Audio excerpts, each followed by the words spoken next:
roll. Tony Aiken, Present. Moyedin Ibiami, Present. Mark Santow, Present. Erlen Rogel, Here. Travis Escobar, Tyro Stevens, Naiji Moyimbo, Carolina Robert Santana. Present. Thank you, Madam Clerk. Next item on our agenda is Superintendent's comments. Can you hear me? Yes.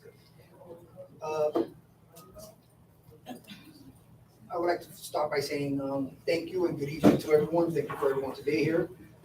As you may know, I've been out a little while recuperating, but I am back.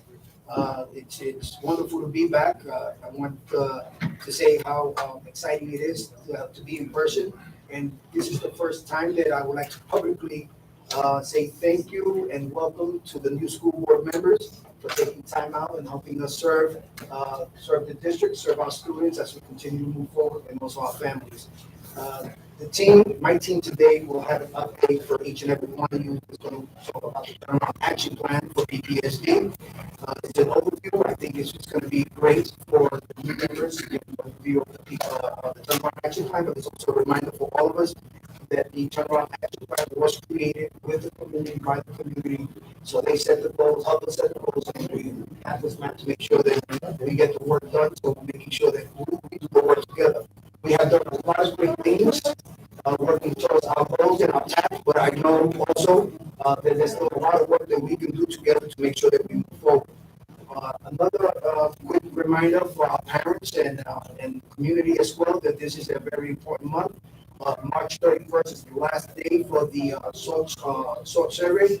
Survey works. I'm sorry, SWOT survey. Survey works, where we are able to obtain data and information from the community, teachers, students, to make sure that we're doing the best we can to serve our students as we move forward with the district. But I also would like to say that our information, if you have not received the information for survey works, there are several links that you can go to. You can go on the VPSD, is Providence Schools with S.org. There's a link there. You also can go call FACE. FACE is our Office for Family. They also have information. They're also going to have supports for the families as needed in several dates where they're offering support for families.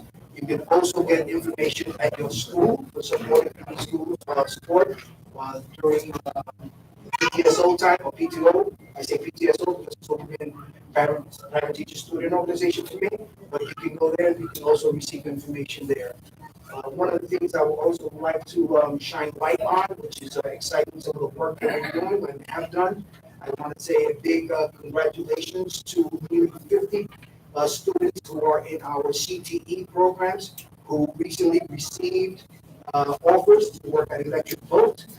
So probably that's something. These are students who are exiting high school with the opportunity to work with Electric Boat. Base pay anywhere between $20 to $24, $25 an hour. 42 students already accepted. We're still looking at to continue to grow the program and have even more students participate in that as well.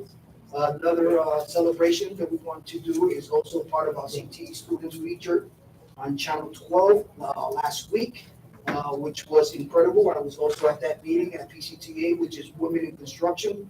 That was awesome.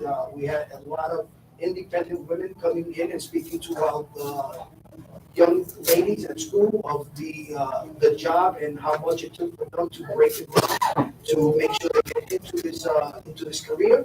So they gave the students much information that they needed in order to make a decision whether they want to do that. And it's not either do that or go to college, but the message clearly came through that it's about using this to go to college if you choose to. So it's not one or the other. You can actually have both. So that's a big shout out to those two groups individually. Also, over the weekend, this is incredible the work that we did with the partners in our community. We have Project Lunch Bag over the weekend where our own mayor, Mayor Smiley, as also the recreational department director, Stephen Grace, and many members in our communities came out.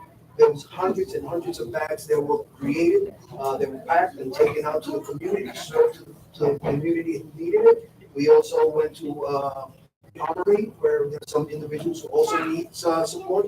We was able to get some out there as well. So those are great things. And finally, I also would like to recognize all our social workers, because last week was Social Workers Appreciation. And I want to say thank you to each and every one of the social workers in Providence who are dedicated and compassionate about the work that they do for our students, and not only for the students, they also help the adults in the building. So those are some of the updates that I have at the moment. But I just want everyone to know that I want to highlight the great work that we're doing, but I also know there's a lot of work that needs to continue to be done. And working alongside with the board, I know that we can make these difference. So I appreciate everyone coming here tonight, and I appreciate the board to be here and working with us so we can continue to move forward. Are you going to address the families about the closures of pizza already? Yeah, I've not made a statement about that in a long time. Thank you, Superintendent. Madam Clerk, could you please note that Mr. Stevens and Mr. Mahigabo are here and marked present? Thank you. Next item on our agenda is a legal presentation on updates to the Crowley Act, post-22 legislative session. So this was an act or a statute that was enacted last year and become law. I know our city solicitor, Charlie Ruggiero, has given this presentation a couple of times in the past, but I thought it would behoove the school board with four new members on board to revisit the statute and what the role of the school board is under its provisions. Mr. Solicitor? Thank you, Mr. Chair. So I've provided to each member of the board a memorandum in addition to a couple different legal documents. One is the actual Zurier bill itself, which amends the Crowley Act. That was the bill that was passed the last legislative session. The other is the existing commissioner's order, which is Commissioner Order 2020-002. That should also be part of your packet, or it's at least referenced in the memo, and I have that order if you would like it as well. So let me just start by saying that there's a few changes that the new legislation requires of the board. And for those new members, I think this may be the first time that we've reviewed what those changes actually are. So the changes basically require the board to meet a couple additional conditions. The first is to meet at least monthly beginning in March of 2023. So this is the first month in which we have the obligation to at least meet monthly for the duration of the turnover.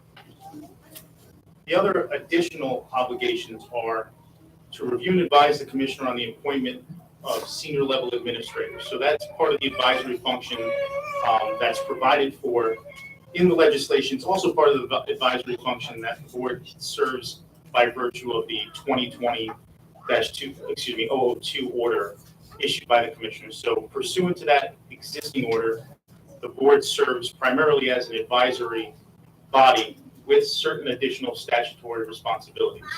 Those statutory responsibilities largely involve certain personnel appeal rights under both the School Administrators' Rights Act and the Teacher Tenure Act.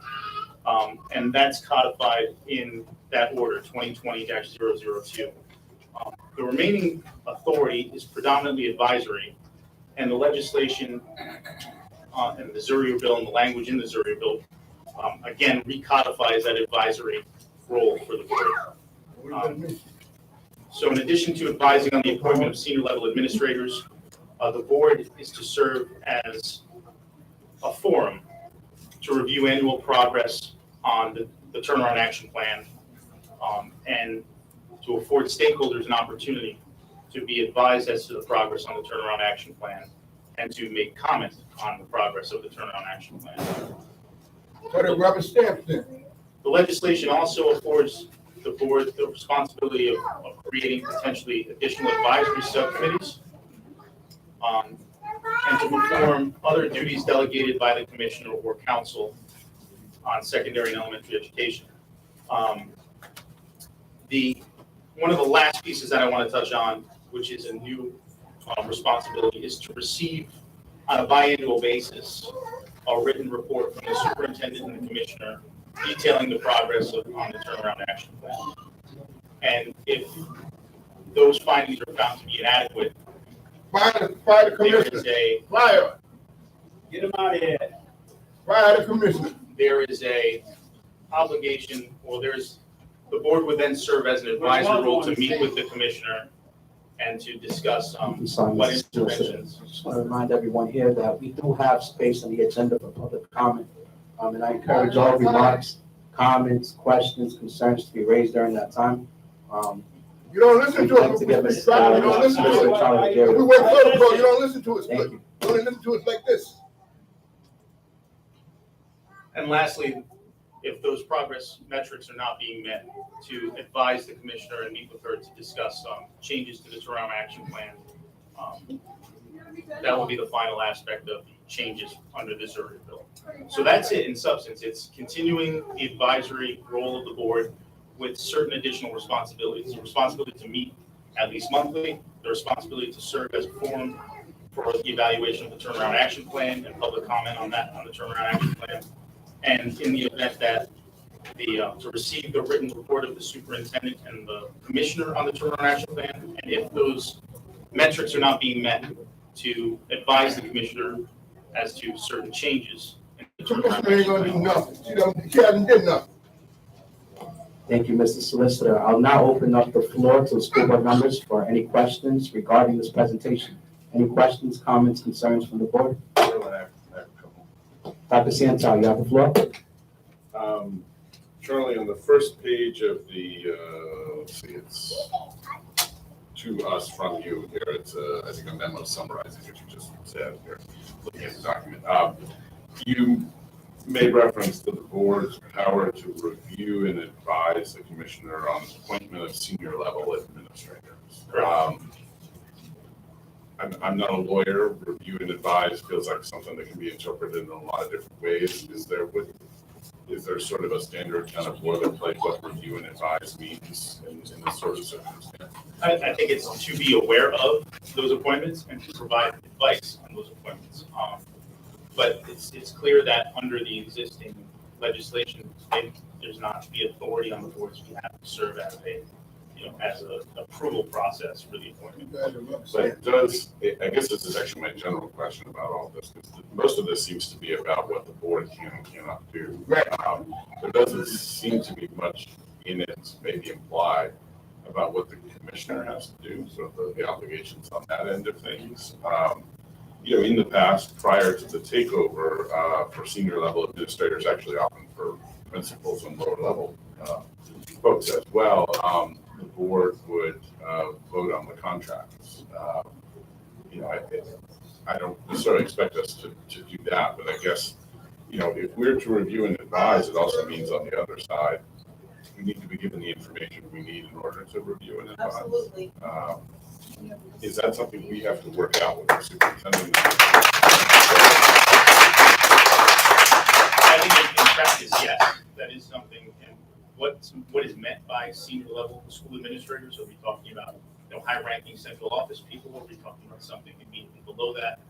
That's open to interpretation based upon the legislation. So I think there has to be some coordination with respect to that aspect of it. I will say that since the time that we ceased doing that, there's been two different changes in the landscape legally. There's the School Empowerment Act legislation that modified the board's authority to approve hiring.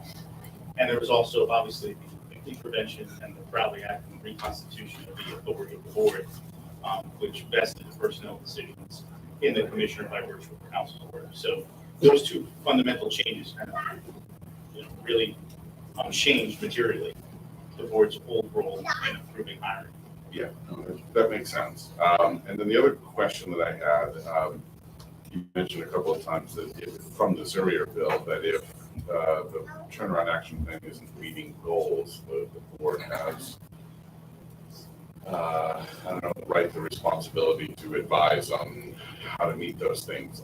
What does that mean exactly, not meeting the goal? I mean, I'm flipping through the presentation we're about to get in a second, and then the vast majority of them we're not meeting goals, so often for very reasonable reasons. But so at what point does that sort of kick in?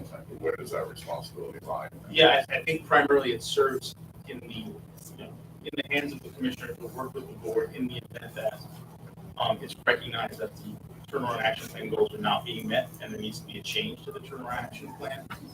Then there should be the statute envisions coordination and some consultation with the school board before before making any such changes to the turnaround She action. doesn't even respect our school board. So there's no sort of formal status of not meeting the goals that would come from, I don't know, the state council or something like that.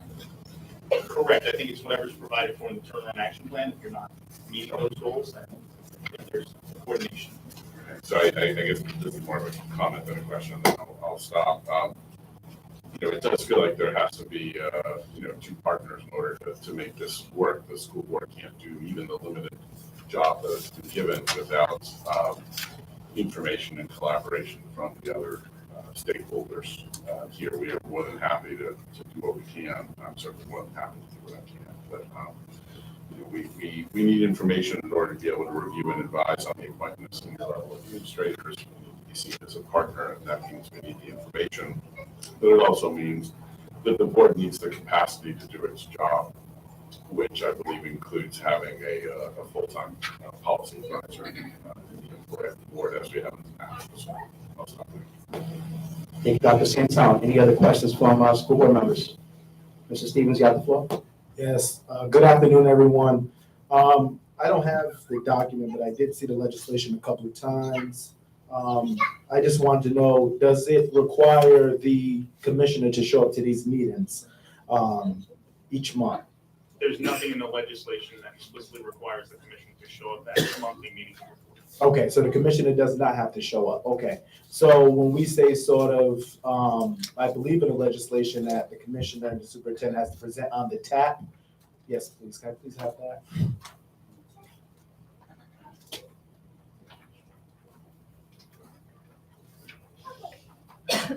Thank you. Mr. Stevens, would you like to see the floor while you review the document? Any other school board members? Comments, questions? Ms. Aiken, you have the floor.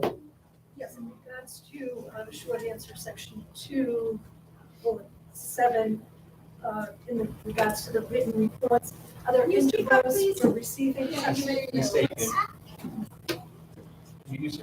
Are there intervals in regards to section 2, class 7, the written report from the superintendent and commissioner? So the legislation speaks, I'm sorry, Ms. Aiken. Yes, you're correct. There are set intervals. The legislation requires that the superintendent and the commissioner present the school board with a report biannually, a written report biannually. So biannual intervals, the board shall be furnished with that report. Thank you. Thank you, Ms. Aiken. Any other comments or questions from school board members? Can I ask one quick question? I'm trying to find the wording of it here. Dr. Santown, the floor is Somewhere, yours. one of these documents you provided us, Charlie, I think, actually, I'm not sure which one it is, so correct me if I'm wrong in describing it. I believe there was an obligation in terms of the agreement between the board and the commissioner for the commissioner to meet with the board leadership on a regular basis. Does that sound familiar? Not as part of the legislation. No, not at least predated that. And the reason I'm asking that question is because the board leadership hasn't met with the commissioner in 4 months, I'm pretty sure. I don't recall exactly where that may be, Mark. Not by our choice. It may have been one of the references in the collaboration plan, collaboration agreement. I think that's right, that's what it was. So certainly it's my hope that we can resume those meetings going forward. It's hard to make any of this operational without that. And Dr. Santown, I can briefly comment on that. That falls on me as president. I have reached out to RIDE, and they have assured me that they are coordinating those leadership check-ins with the commission. Thank you for your comment. Any other questions or comments? Yeah, really quick, Mr. Stevens, you have. Thank you. What exactly am I looking at? Is this the actual legislation that was from Missouri? Is this an amended version or an amendment by both the school board and RIDE? Well, if you're looking at what I just passed over to you, you're looking at a legal memorandum I prepared for your benefit. So that's my work product explaining the changes in the Zurier bill. If I can see the document, I can make sure that that's what you're referring to. Mr. Okay. Stevens. Yeah, because this is like, even when we begin, it says the board still serves primarily as an advisory board, but we haven't served as an advisory board because I know everything I say, no one listens, both RIDE and so I think that, and clarify, please, if I'm sort of remembering this right, we have to sort of come up with a way to sort of advise, so the full board has input as it pertains to senior level hires, whatever that may mean. So right, the board is a legal body, right? The board has to, when we're With no talking power. about the board actually With no power. advising, we're talking about the board meeting as a legal body and providing its advice. So that Not can gonna only be listen done anymore. pursuant to an ordinary meeting or some type of properly convened meeting of the board. I do have the legislation too, if you want to have it here. Okay. I got that. Can I get the paper version, please? I'm gonna leave it alone. Get the paper version. I'm gonna review some of it. Because some of what I see on here, I wasn't initially thinking when I read it, so I gotta look at that. Thank you, Mrs. Stevens. Solicitor, I have a couple of questions and comments. I just want to make sure that, I have reviewed the statute extensively out of my own curiosity, out of my role, and the hat that I wear as school board president. I'm just somebody who follows these matters. So I just want to make sure that my understanding is correct, and I've kind of summarized it in my own words to myself. So the charges to the school board under the Crowley reform, the reform of the Crowley Act, meet at least monthly to provide public input of performance and implementation of turnaround strategies, correct? Correct. Advise on senior school district administrators, whatever that may mean, we need to flesh that out, correct? Correct. Advise on district-wide policy, is that correct? Yes, that would also be one of the advisory functions of the board. Review progress and annual performance measures, is that correct? Is that one of the charges of the board under this reform? It's to serve as a body to, a meeting place to review the changes and review the progress on the town. We have the power to establish advisory committees, is that correct? Yet you do have the power to establish subcommittees and advisory. And we have any other duties delegated to us by the commissioner or the council on K-12 education? Correct. Now, Mr. Solicitor, I want to understand what is owed to the board under this bill. So in essence, what are deliverables that the board can expect under the provisions of this bill? So if I'm understanding it correctly, the commissioner and superintendent must provide us a biannual written report regarding the progress being made under the TAP. Is that correct? That is correct. Another deliverable that's owed to the board is an annual performance evaluation of the superintendent no later than July 1st. That is also correct, yes. And then under the provisions of this act, we are still to receive quarterly TAP updates. Is that correct?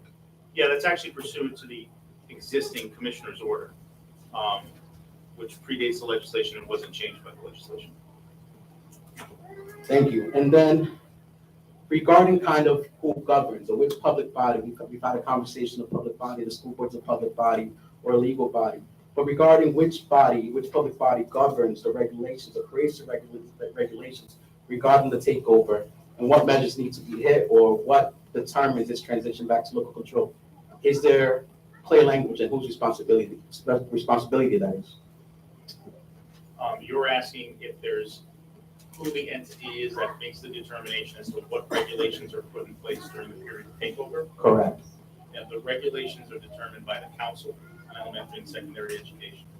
So, Mr. Solicitor, it sounds like here, that this board truly does have an advisory function, but this is my message to community members who are here. This is my message to my colleagues.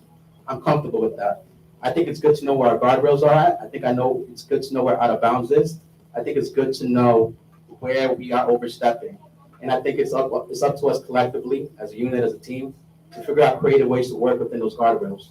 I have no doubt that the ability, the talent, and the commitment of the school board members at this table can come up with really great, important engagement, really great input that can effectuate positive outcomes and student achievement. I have no doubt that The even commissioner within those listens, the guardrails, commissioner's gonna listen we can to do you, it. yeah. If And the commissioner don't listen, it's no good. And so that's my message to the school board. I don't want us to feel discouraged. I don't want us to feel dispirited. I don't want us to lose confidence in the ability that we still have to shape some of these outcomes. I'm confident that we can achieve that. I'm With not, that said, any other comments or questions from school board members regarding this presentation? Go ahead. Mr. Bien. Thank you, Mr. President. I think you laid it out, and I hope we will be able to perform as laid out. I think at the beginning of this turnaround, there were stakeholders. And before we could do this action, all the stakeholders were present to make that decision. But what we're saying, and that is a reality, is that among those stakeholders, the school board has been taken to the back burner. They just, it is what, in fact, they even said it to our eyes, that we have no right, we can't do anything. So now, if it is something that we all have to be partners in, let us be partners. Don't just put us like, okay, the school board, we don't have anything to say. You know, we're representing the community. We have our responsibilities and we have a lot of other things that we could be doing. But if we just make a stooge, like, okay, you're a school board member, and we can't say anything, we can't do anything. And not now, we can't, if the commissioner is part of these stakeholders, we should be able to have interactions with the commissioner. She may not meet with all the members, but the leadership, the president, the vice president, the secretary, these are the leaders of the school board. I think she should have some constant communication. If that is lacking, then what is the essence? If the superintendent can't meet with the leaders, so what is the partnership here? So I think, just as you laid it out and as our advisor has explained, I think now this is legally, this is the first March meeting where we're supposed to be meeting, right? So we are doing our own part in showing up at this meeting. I hope the superintendent, I hope the commissioner, they will do their own part because we're all in this together.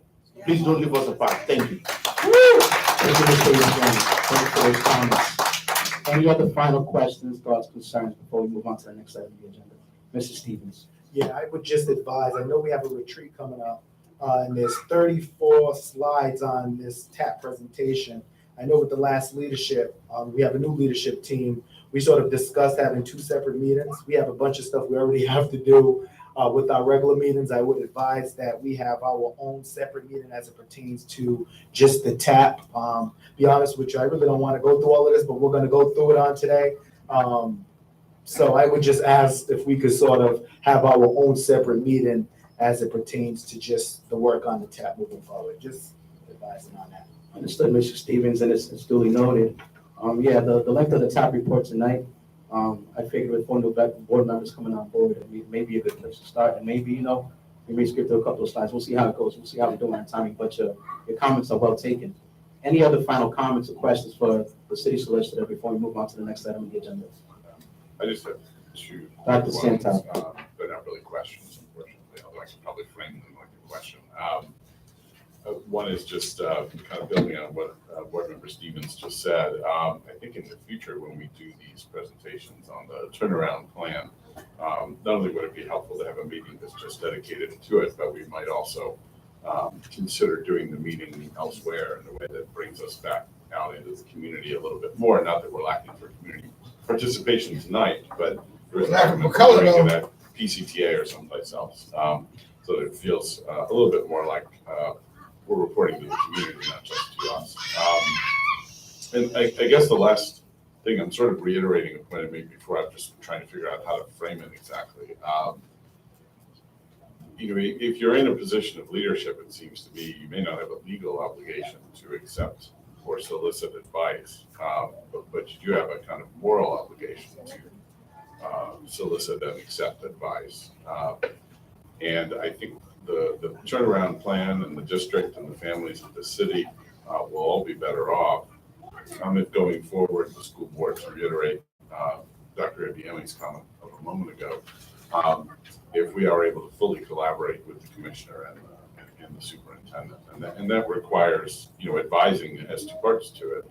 We can just talk and no one listens, but it does require another party to listen. I think if one looks at the intentions of those who wrote the Crowley Act and those who revised it, in fact, I think the gentleman who revised the Crowley Act is here tonight. I think I saw him.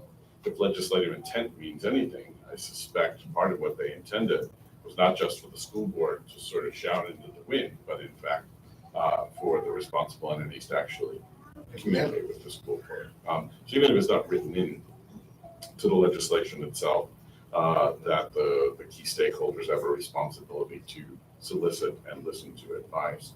I think it's reasonable to say that obligation is there anyway. So that's not a question, it's a statement. So, Thank you, Dr. Santel, and I believe your suggestion that maybe the tap updates, these quarterly tap updates, have their own meeting and happen in a community forum, is an excellent point. And so let's have a conversation offline about that.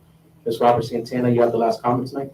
Thank you. I just wanted to bring up, I've been hearing a lot about like we're saying stuff into the wind. And one of the things that I've been searching for these past couple of months is written evidence of what we're saying here, right? And so one of my things that my recommendation, my advice to the board itself, to our partners, both at PBSD and RIDE, is to think about the board actually writing down, sort of like these things and sending it to PBSD and saying, these are the things that were discussed at the school board. These were the concerns that were raised by families and parents and teachers. And then, sort of like have that back and forth, because if we don't have this, if verbally we're not getting anywhere, maybe a written statement can help sort of move those questions forward. Thank you, Ms. Robert Santana. We're gonna move on to the next item on the agenda, and actually, this is my fault. I guess I skipped over 2.0 here. Approval of agenda. Do I have a motion? Motion. Second. I have a motion and I have a second. Do I have any discussion? All those in favor? Any opposed? Any abstentions? The motion carries. Next on our agenda is item 3.2, which is our old quarterly tap update. What do we have before us presenting to the school board for this item? Good evening, President Rodell. You have many of the senior cabinet members that will be presenting tonight. And as chief of staff, I'm going to be kicking it off for us. Whenever you're ready, sir. Thank you for having the Providence team provide an update on the progress we're making under the Providence turnaround. As part of this hard work, we've continued to meet extensively with stakeholders, including Providence School Board, District-wide Advisory, Parent Advisory Council, Student Advisory Council, and many community partners. There is excitement that the turnaround has taken hold in Providence. Despite the challenges of once-in-a-generation pandemic, we have built a strong foundation. This foundation that the next several years of academic success will be built on. Is the job done? Absolutely not. For someone who has been in Providence for 3 decades, I can absolutely tell you that we're in a position to succeed and increase student achievement. What we will speak about this evening is the work we are doing to reach our targets in alignment with the TAP pillar goals. You will see the TAP metrics here, but for our presentation tonight, we are focusing on the work that we are doing to reach each of our targets. The TAP targets were based on research and chronic state low performance, where the community identified the goals for the district to eliminate the achievement gap. Providence and RIDE took those goals and developed the metrics and aspirational targets here to set the bar for our work. Our job is to backwards map the goals by developing strategies to meet the targets. This includes relentless progress monitoring and course corrections that we review throughout the year. We are committed to achieving reform under the Providence Turnaround Action Plan, a roadmap created by members of this very community we serve. As you will see tonight, these top goals are not aligned to one person or one department. It requires that the TAP run throughout everything we do and that all departments have a touch on meeting our goals. Now you will hear from members of the Family and Community Engagement Office and the Office of Teaching and Learning on the TAP pillar, Engage Community.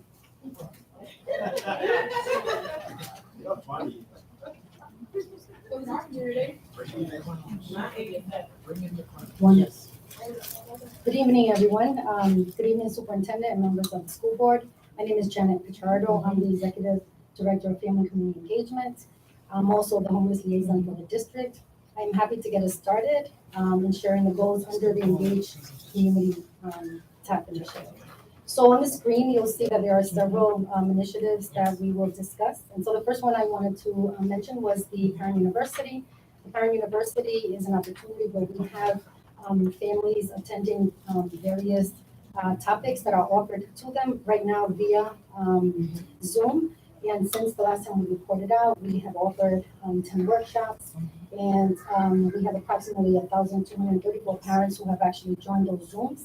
Since the pandemic, we noticed that obviously the Zoom offerings are convenient to our families, right? They can go straight home from work and what have you, and be able to just link to the Zooms and be able to participate in these sessions.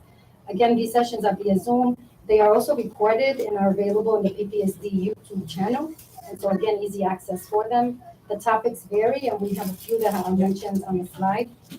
We also, reach out to internal departments, but also external organizations, making sure that we are responding to the evaluations that are provided to each of our participants. And we ask them for feedback including how satisfied were they with the information that was shared, what other topics would they like to learn more about. So these topics are not just topics that we come up with, they are topics that are based on what parents have shared with us. The next initiative is, again, supporting our Making Bento families, which are homeless families, or families facing housing insecurity.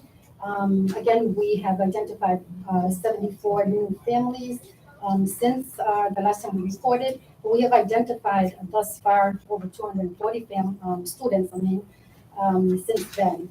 And so again, just continuing to support our families, identifying different partners out there in the community, also connecting closely with our different shelters.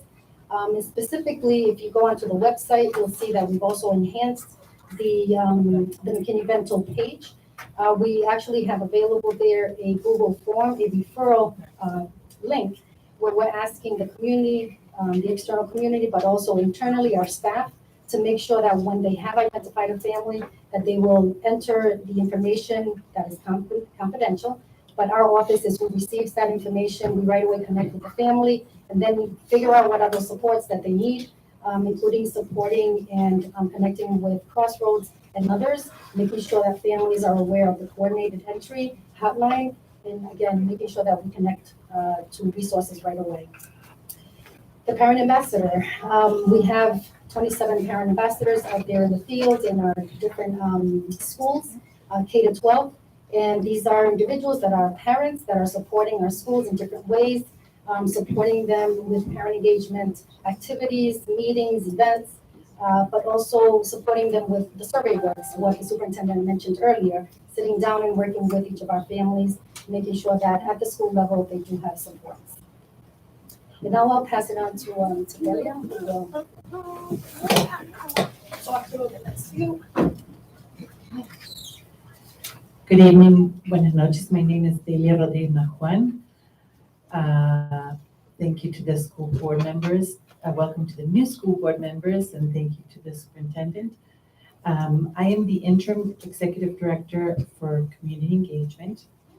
I have been working with the district-wide advisory council, which is called by the Turnaround Action Plan, as a group of members that receives directly feedback from the community, specifically concerning the Turnaround Action Plan initiatives. Through this partnership, the DWAC members, as we call them, focus on specific topics around the TAP initiative, and they're able to uplift their community voice and serve as a community-based thought partner. The team of DWAC members consists of 15 members that have been recruited from diverse community groups, include parents, community stakeholders, teachers, business leaders, and individuals from different cultural organizations. The meetings are held monthly for the membership, and in addition, every other week, the DWAC leadership meets with the superintendent and cabinet members available to set the agenda and respond to questions that the DWAC members may have. The other group is the Student Advisory Council. This is the Superintendent's Student Advisory Council, we call SAC. And this is a membership of about 30 students right now who had applied to become SAC members, as we call them, and they represent middle and high school students from grade 8 to 12 from all schools in Providence. And the purpose for the SAC is to increase and integrate positive youth input to the turnaround plan. by maximizing their voice, and by actively engaging to provide their advice and their youth perspective in high school policies and programs. They attend monthly meetings with the superintendent and the membership, and they will start a student leadership program, as well as become eligible to participate in the summer leadership program that will offer also paid internships for them. And many of these students also participate through the Equity and Belonging Program Office led by Dr. Nicole Lanier with Respect program, which has been very active with many students in high school in the district. And the other group that we work with is the Parent Advisory Council. The Parent Advisory Council is a district-wide parent organization that ensures that parents have an organized voice and they're involved in decision-making process and can bring their concerns and issues to look at ways to resolve those issues. The membership meets monthly with the superintendent and cabinet members, and as well as bi-weekly to set the agenda and talk through questions they have. All the meetings, DWAC, SAC, PAC, are scheduled in the evening, and we always provide interpreters in Spanish mainly, but we have access to any other language that may be required. So it's a way to make sure that any person, any parent, any student that wants to be a part of these engagement opportunities can do so and have accessibility to them. And just to finish off these last two initiatives here, the survey works, as we mentioned earlier. It's an annual survey, again, collecting feedback from teachers, students, and families. Our office is concentrating on our parent responses. And again, the deadline is the 31st. We're urging families to make sure that they spend some time, at least 15 to 10 minutes to answer these questions that will help improve our schools, and obviously to inform our school improvement plans. But we've worked really hard to make sure that we can reach out to different community agencies, the YMCA, the Boys and Girls Club, the rec centers, the libraries, Providence Housing Authority, and the resident coordinators. So we are out there just trying to make sure that we can support our families to sit down and actually read through these questions and to answer them honestly. At the end of the day, again, we need to support our families. The one-on-one is what makes a difference. And so at the school level, we are also supporting the different events that are happening throughout the month. And so we have another 2.5 weeks. So we're looking forward to making sure that we increase those responses. And lastly, the customer service, the rapid response platform called Let's Talk. It's another initiative, just trying to make sure that we are improving on our customer service across the district, utilizing our customer service standards that were established, and making sure that we are implementing those throughout the district. I have a quick question on the engagement piece. What's the end result for the SAC program? So they meet monthly. They're going to have a leadership program. They're going to participate in the summer on a 2-week training that is going to allow them to apply for internships, paid internships for all the students that apply. So we're working with grants and organizations in the community to both place the students and be able to ensure that they participate in these trainings. I just wanted to understand there was a part like advocacy, leadership, Correct. part of this aspect. There's ways to sort of partner with the school board on some of those Absolutely. sessions, and maybe the end result is having them be recognized as a school board. Would love to welcome that. So I think that's an opportunity there with the TAC. That's a great point, and I will make sure that we invite the school board to come and talk to the students at their training. Thank you.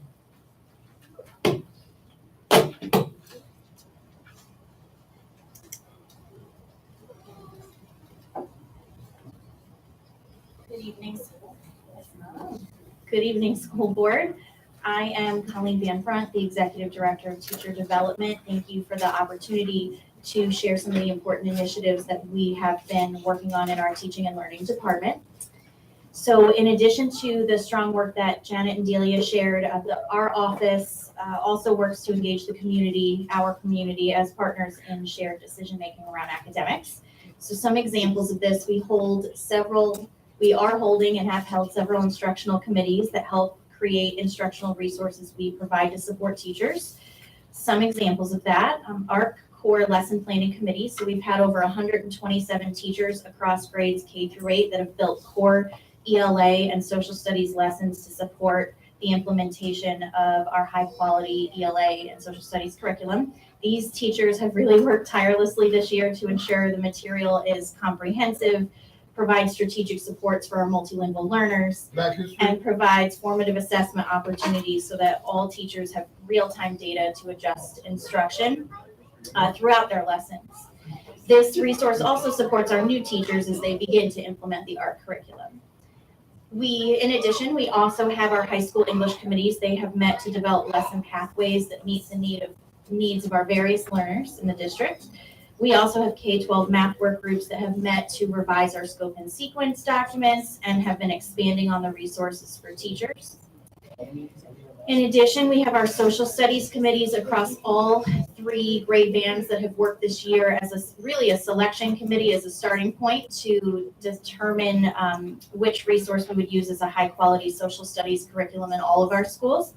And we've continued our civics council committee, which advises our programming around our civics courses to ensure that we have a strong, rigorous civics education in all of our high schools.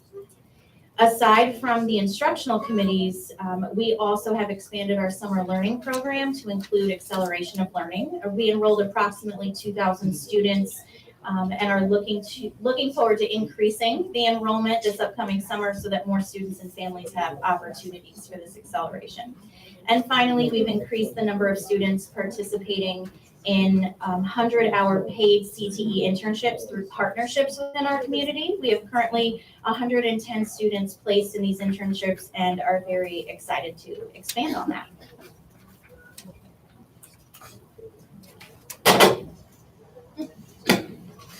Thank you, Colleen.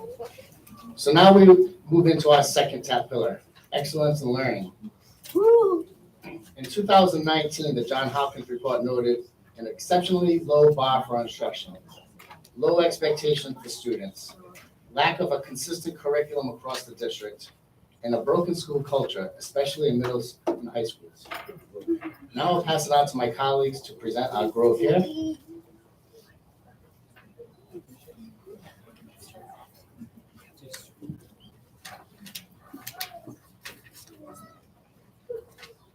Good evening, President, board members, family, and our colleagues. Thank you so much for allowing us the opportunity to share some wonderful information, especially about elementary and secondary schools. My name is Patricia Royal. I'm the Assistant Superintendent for Elementary Schools.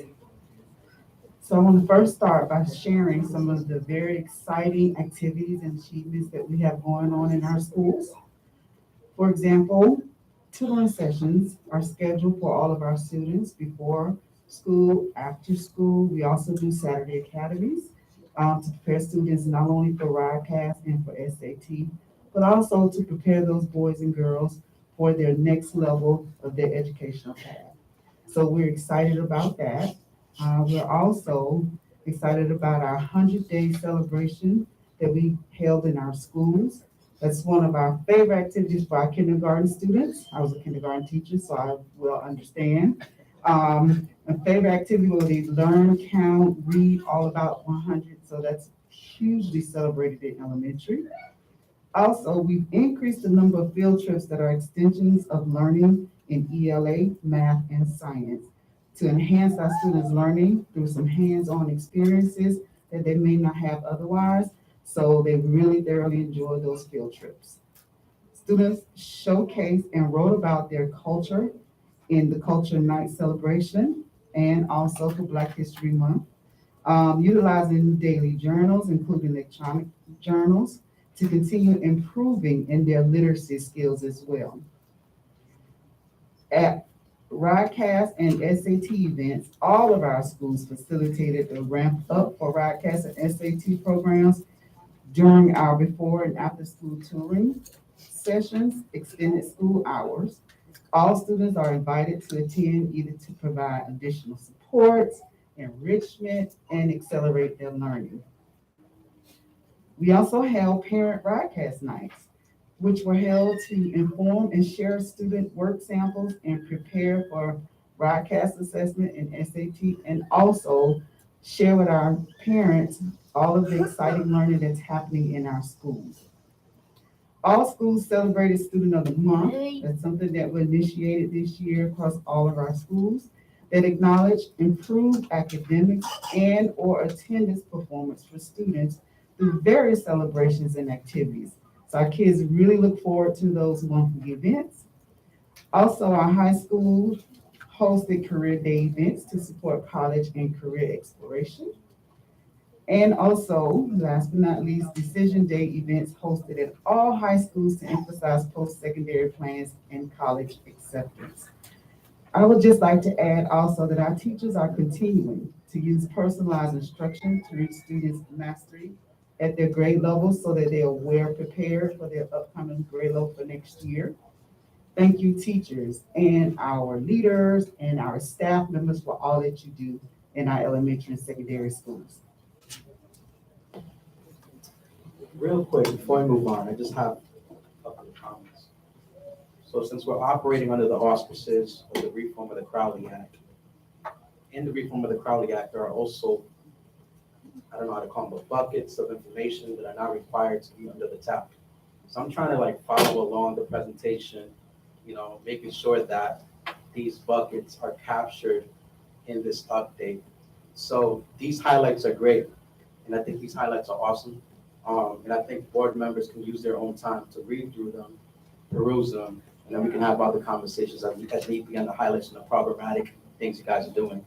But under the auspices of the reform of the Crowley Act, and this is listed, correct me if I'm not saying something correctly, there are these buckets of data that are now mandated to be in the top, that require annual metrics, annual measurements on how the district is performing, hence allowing us the ability to be able to advise on the performance of those metrics.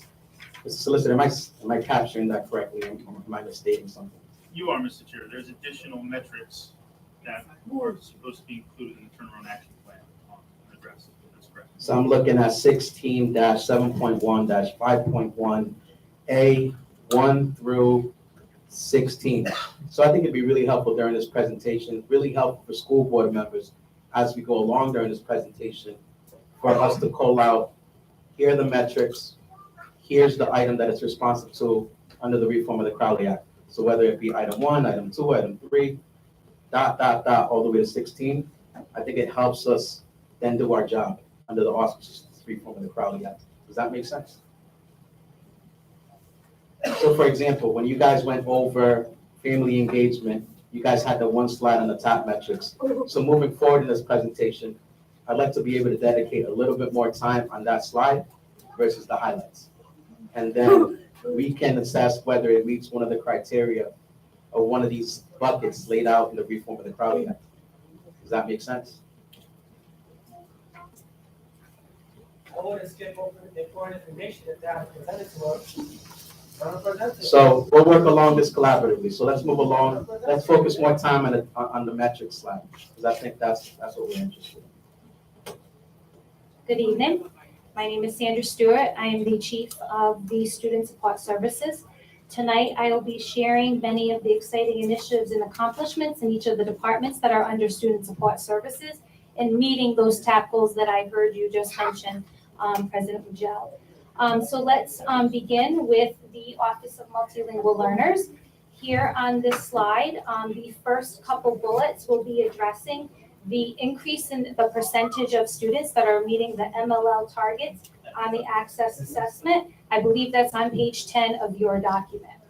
So as part of our MLL programming, the MLL students are provided with an ELD block that's based on their language proficiency, where they receive instruction focused on one or more language domains. In order to support that, you will see that we added a brand new curriculum called Vista Connect at the elementary level. And then we also had already had Cengage at the secondary level, and we have expanded that program and resource for teachers by providing leveled libraries and also leveled readers. Also, as part of that same metric, you see we have implemented professional learning communities. Those have been focused on student supports and programming, which is dual language, which is another one of our metrics that we are increasing the number of seats for our bilingual programs. And as part of that professional learning community that was established, it consisted of teachers led by our department, and their goals were to utilize obviously the expertise of the teachers to create some supplementary resources, some tools to go along with lessons. If you look at number 5, which is provide professional development. So that goes back to our metric, and if you give me a second, that's also on page 10. Fourth, increase the number of students served by bilingual programs. You will see here, we are looking to expand. We've already expanded 260 seats from the previous year. And as part of that work, it's also supporting the program, which you see here. We worked with the Center for Applied Linguistics in supporting with professional development for our teachers, our coaches, and our administrators around the guiding principles of dual language. Our next, let's see, the 6th bullet, which is our dual language and MLO coaching for teachers. So this is where my work intersects.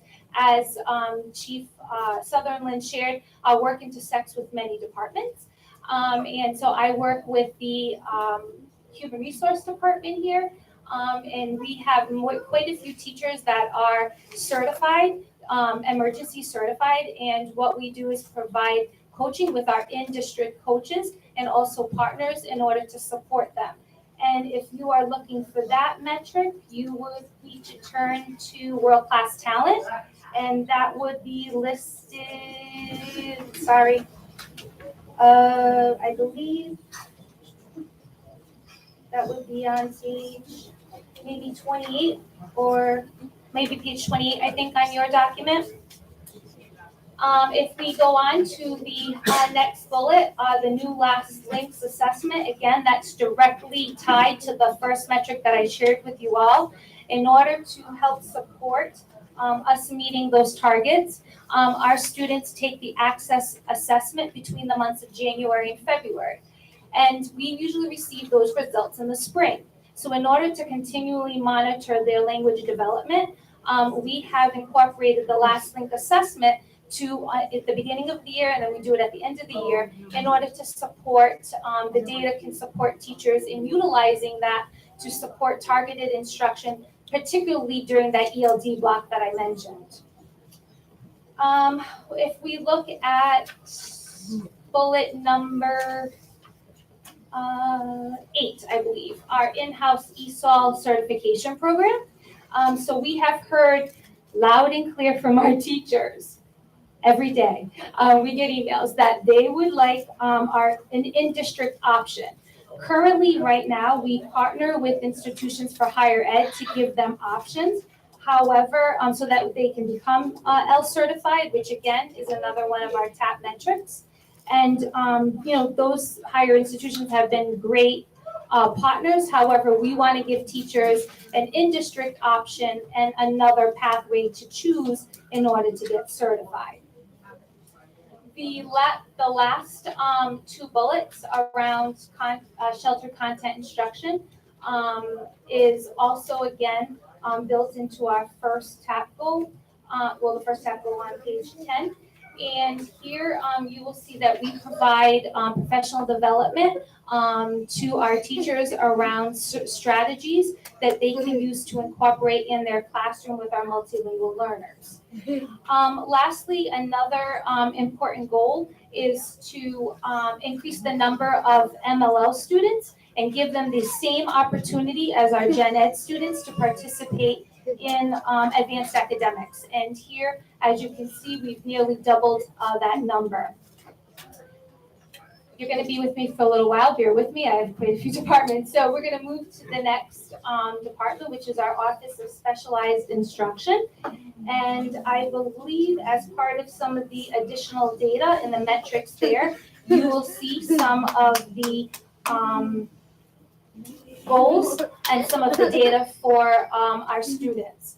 So here you will see the first thing that we have done is reestablished our Special Ed Local Advisory Committee. This is a really important, and again, here's where our work intersects with Engaged Community, and you can see their TAP goal is on page 4. That's where we're aligned. So you will see increase the percentage of students with a favorable perception of being involved with their children's school. And that is directly aligned because this parent group provides input and feedback to us around special education and related services. And we're just starting that back up again and had some informational meetings. One which actually was tonight, earlier. Next, you will see the purchase of high quality programs. So here you will see a lot of resources and tools have been purchased for our special educators in order to meet the needs of our students. And teachers have also received professional development in some of these programs and tools. Next, we're really excited about is that we have purchased new furniture, supplies, materials, and resources for all of our specialized instruction classrooms. And we also have provided resources to related service providers.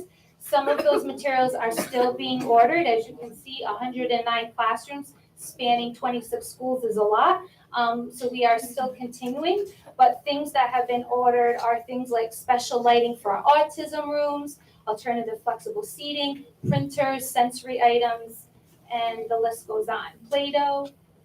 Our fourth bullet, established PPSD Office of Instruction Exceptional Students. We have a guidebook. I think you've heard me talk about this, where we have a dedicated central location for all of our staff to access all of our procedures and policies. There are things in there, for example, so if they want to invite an interpreter to an IEP meeting, the directions are there for them to support them in their work.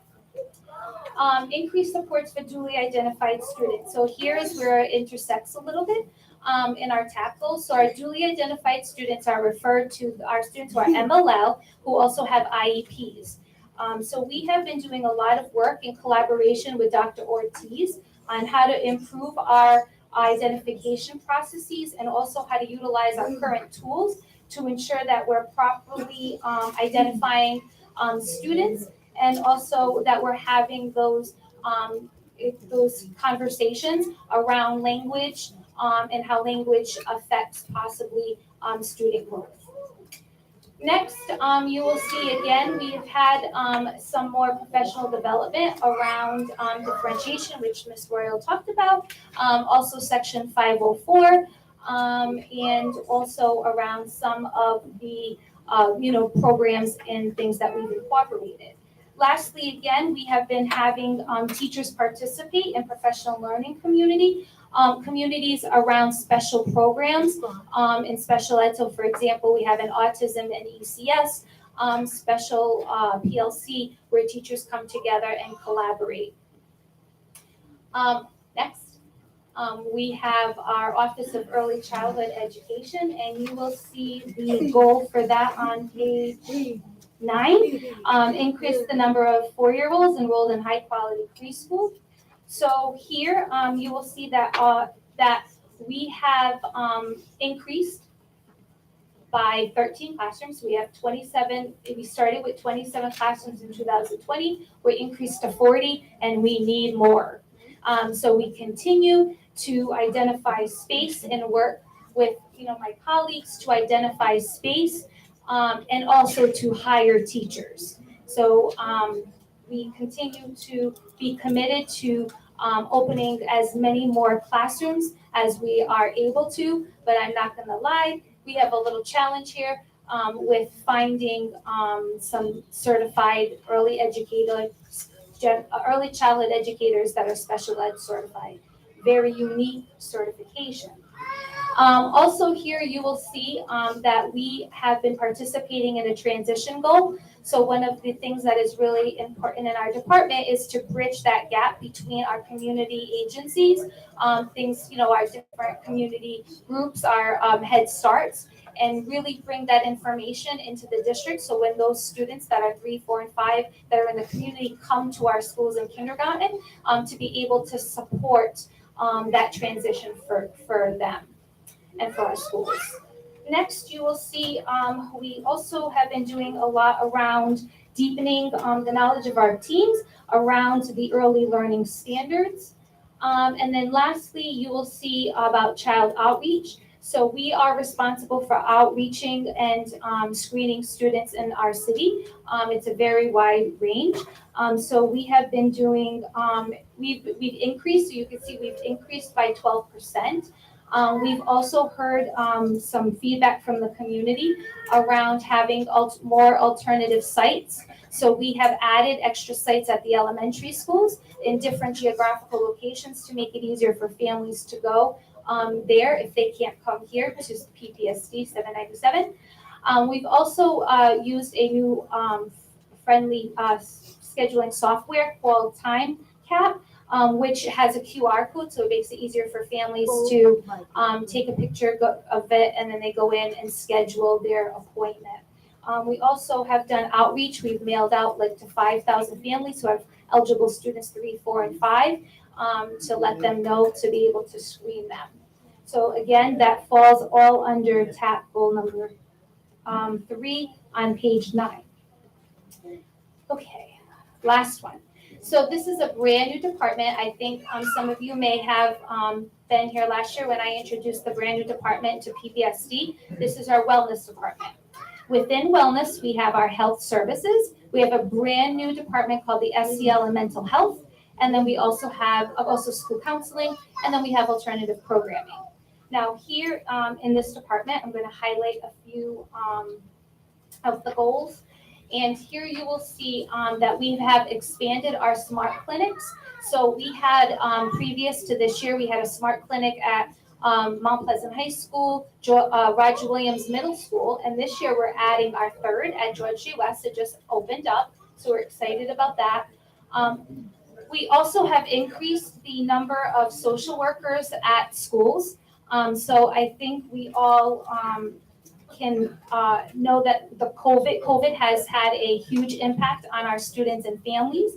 And so we are addressing that by adding about 40 additional social workers. Right now, we currently only have 53, and we want to get to the national average, which our national average is 1 social worker to every 250 students. And with this new addition, we will be actually at that ratio, which is really exciting. We are already there with our counselors. They are already at that ratio. Next, you will see attendance. So attendance, we've been doing a lot of work around attendance. We have been supporting schools and establishing, so every school in the district has an attendance team, and my team has been supporting those teams in looking at data, also helping them provide guidance and support on some of their challenges. And attendance, and forgive me, I don't know what page, but it's to ensure that we're at 90%, and I apologize, I don't have the page number here, but it is included in the metric. Is what page is that? No, this is for students. Page 5, I know, thank you. Okay, so for attendance, we also have been working on the PPSD, revising the PPSD attendance policy, and we're also creating a attendance guidebook to help schools to meet that goal, that provides them and outlines the practices, interventions, and strategies that they can use in order to support students and families. Another piece of work that we're also doing is trying to support with connecting families to outside agencies, because there's always a reason why a child doesn't come to school. Next, you will see the 2 next goals are on page, one second just to find it, page 10. If you look at the bottom of page 10, increase the percentage of PPS students who graduate with college credit, AP credit, or, oh, sorry, wait, that's not me. Sorry. We do support that, but that is fine. sorry, page 13, I apologize. Page 13, increase the percentage of PPS students who are completing post-secondary transition plans through individualized plans.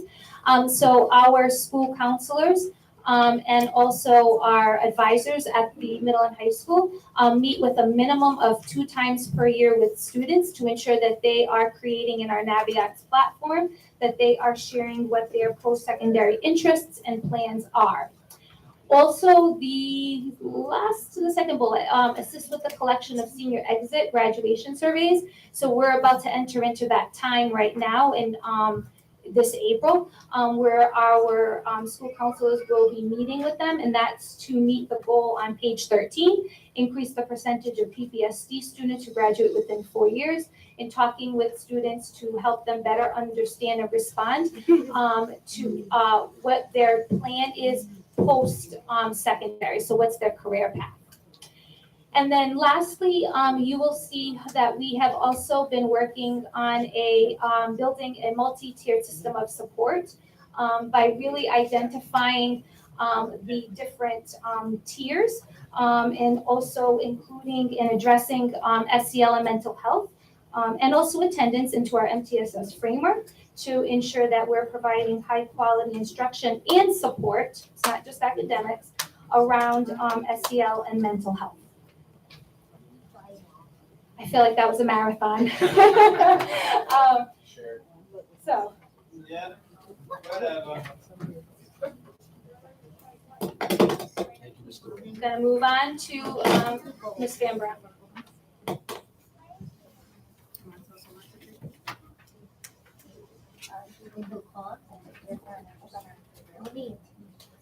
Mommy, so I have to take a leave?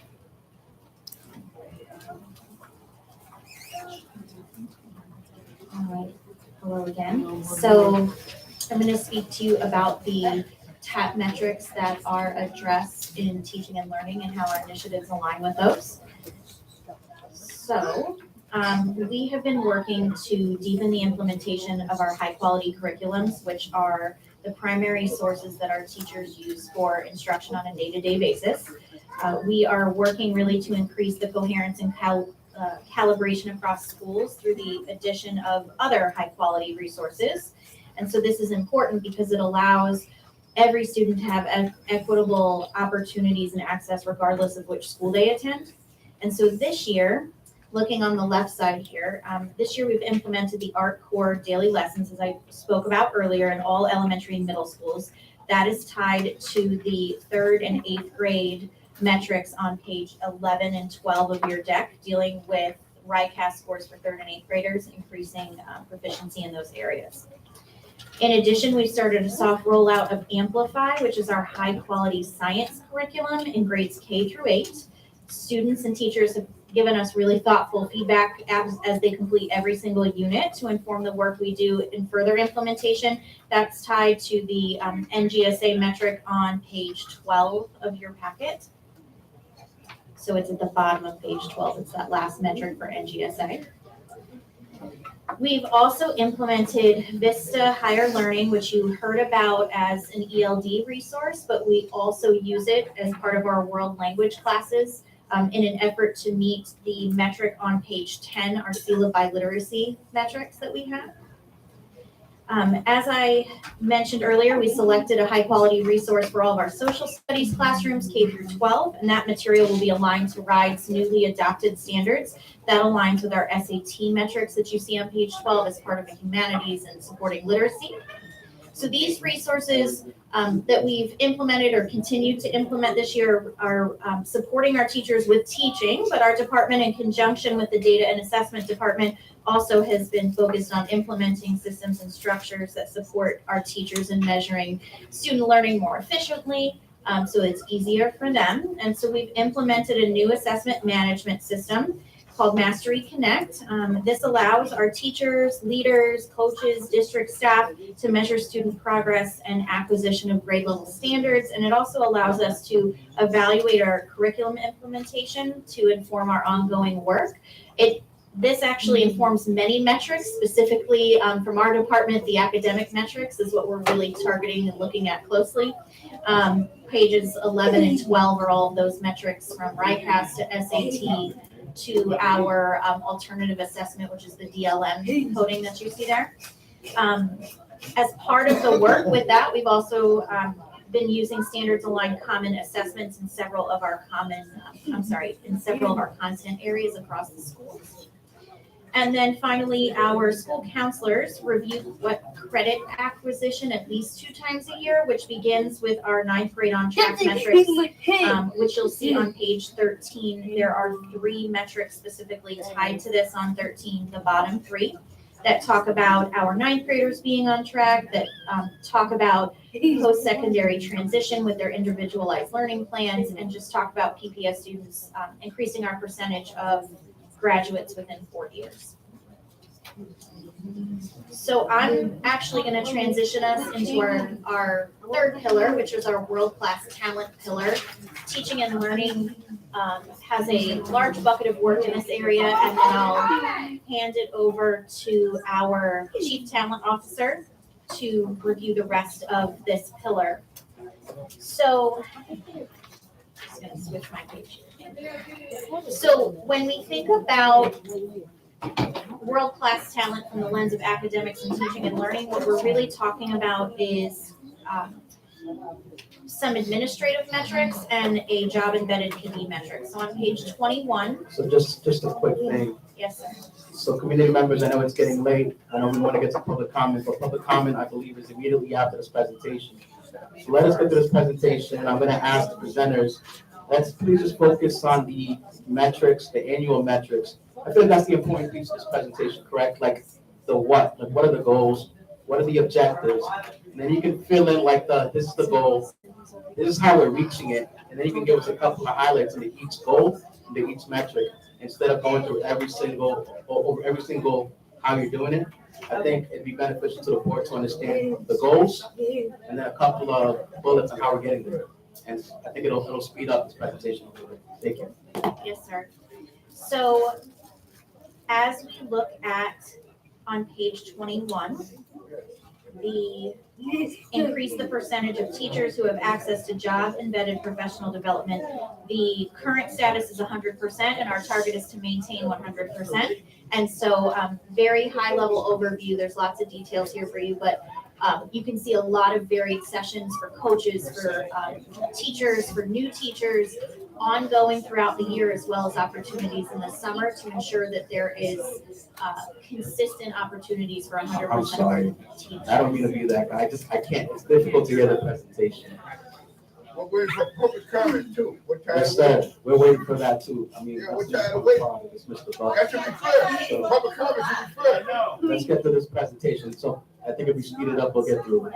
Thank you. And the last piece for me, you'll see there are metrics on page 22. The bottom 2 metrics deal with increasing the percentage of principals who demonstrate turnaround school competencies and increasing the percentage of 1 and 2 star schools led by a highly effective turnaround principal. And so the Office of Leadership Development, in addition to Patricia Royal and her team, are really leading the charge for Administrator PD. And you can see the competencies and some of the topics that are addressed in those monthly full-day PDs and other differentiated sessions. And I think just to wrap up this section, the job-embedded coaching for everyone across the district is a key lever in making sure we're maintaining that. Yeah, Thank you. What time I'm it gonna is? pass it over to Herman.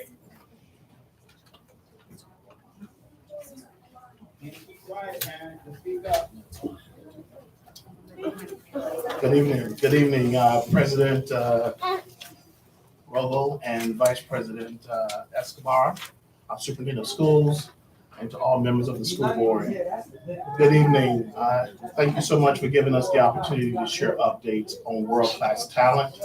I'm Herman James, the Chief Talent Officer for PPSD. I'd like to begin with 3 bucket areas of our work and share just an update briefly with you. The first area is certainly the recruitment and hiring. Secondly, support and development. And then last, we will discuss certainly the employee services and relations. you take a look at goals number 1, 2, and 3. It's on page 21 of your document. We will tackle the recruitment and hiring pieces to let you know exactly what we're doing and the work that we're progressing there. First, I would like to just share that we're very happy to report that we have launched a brand for PPSD, which is certainly to help attract and improve our pool of candidates for PPSD. We've partnered with the local organization and agency known as KSA to support us with building an employer brand that has certainly yielded promising results, early results, with over 700 leads in the first 5 weeks since launch. And I think that's remarkable. We hope that that is our goal, to certainly increase our candidates within our pools to certainly consider for PPSD. Partnerships, we've been working very closely with a number of our colleges and universities. We have clear strategies on how to grow talent from within PPSD to support with our employee retention and engagement. In just a little over a year, we have certainly developed partnerships with our local programs and colleges such as JW, RISP, WGU, PC, RIC, Latinos for Education, and General Teach. And upcoming partnerships we're looking to do is J1 visa applicants and the Center for Grow Your Own. Around the early hiring, we have emphasized and certainly have improved the importance of ensuring that we hire early in PPSD. We certainly have our early open and robust hiring process to get the most talented and diverse teachers and keep them with us. This leads to better hiring outcomes and teacher school matches. Jobs were posted early again this year. We posted jobs March 6th for the second year in a row, which resulted in 50% more teachers hired last year than the previous year. We also launched our early contract program for the second year on December 1st and over doubled the number of contracts issued than the previous year. We secured 18 early contracts in high need areas for school year 23-24, and we're on track to secure at least 25 to 30 additional early contracts. Our incentives have certainly supported our efforts on the recruitment and hiring. We've expanded our internal and external incentives to recruit and to retain talent, including our Educators of Color loan forgiveness program. We also have an expanded referral bonus program, incentives for new hires in hard-to-fill areas such as mathematics, special ed, science. And then we also included 25 plus early hiring fairs this year, designed to attract talent before the regular jobs are posted. In the area of support and development, if you look on page 22, we're going to share those goals number 7 and also on page 21, goal number 5. We have certainly had over 528 teachers over 4 cohorts who pursue ESOL certification through reimbursement program cost. We have increased our ESOL certification from 35 to 35%, 35.5% since the start of TAP. By end of year, all teachers will have had access to 51 hours of embedded professional development, with middle school teachers accessing an additional 58 hours. And in our middle schools, they have early release every week, which provides those teachers with access to an additional 58 hours. During year 2, we offer the schools with a higher number of new teachers, new teacher ambassadors, more new teacher ambassadors. We currently have a ratio of 1 to 7 of new teacher ambassadors to new teachers. And as we roll into the 3rd year of having new teacher ambassadors, we will be doing more with providing professional development for these new teacher school-based supporters. Approximately 66% of our new teachers attended our 9-day summer new teacher academy. During the summer of 22, the 9-day voluntary PD series was offered to new teachers. It was voluntarily. We had approximately 66% who participated. Moving forward for this year, 23-24, the induction PD will be mandatory so that we can certainly get the increase of our new teachers participating in this PD. Under the bucket of employee services and relations, since our TAP report and update last year, we've had 100% of our employees leaving the district who have been offered an exit interview and survey. Conducted 44 interviews and 99 surveys. Just want to share that that's about 33 to 34% response. But on a national average, the national average is about 30% response. So we're above the national average. It is our goal to certainly increase that percentage for response rate so that we can see what's going on with our teachers and why they're leaving our district. In addition, we had 28 training sessions conducted for our principals and assistant principals on employee supervision and attendance. And then we also have standard operating procedures in place to help with the structure of what we do and how we do things in human resources and PPSD.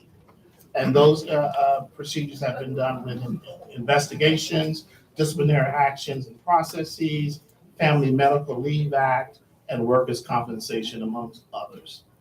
I must say that we still have a lot of work to do. There's still much to do in the world-class talent, but I can say that we've done a lot of work in the last couple of years to certainly improve our efforts here in Providence School District, And I'll turn it over now to Mr. Palermo. Can I ask a question real quick, if you don't mind? Just of what you just presented there. What have we learned from the exit interviews? Is there a way to sort of sum up what we've learned from the exit interviews? Are there recurring things? Okay, yes, we do have some data that we're learning from, and we're certainly analyzing that data, and we can certainly share that data as well.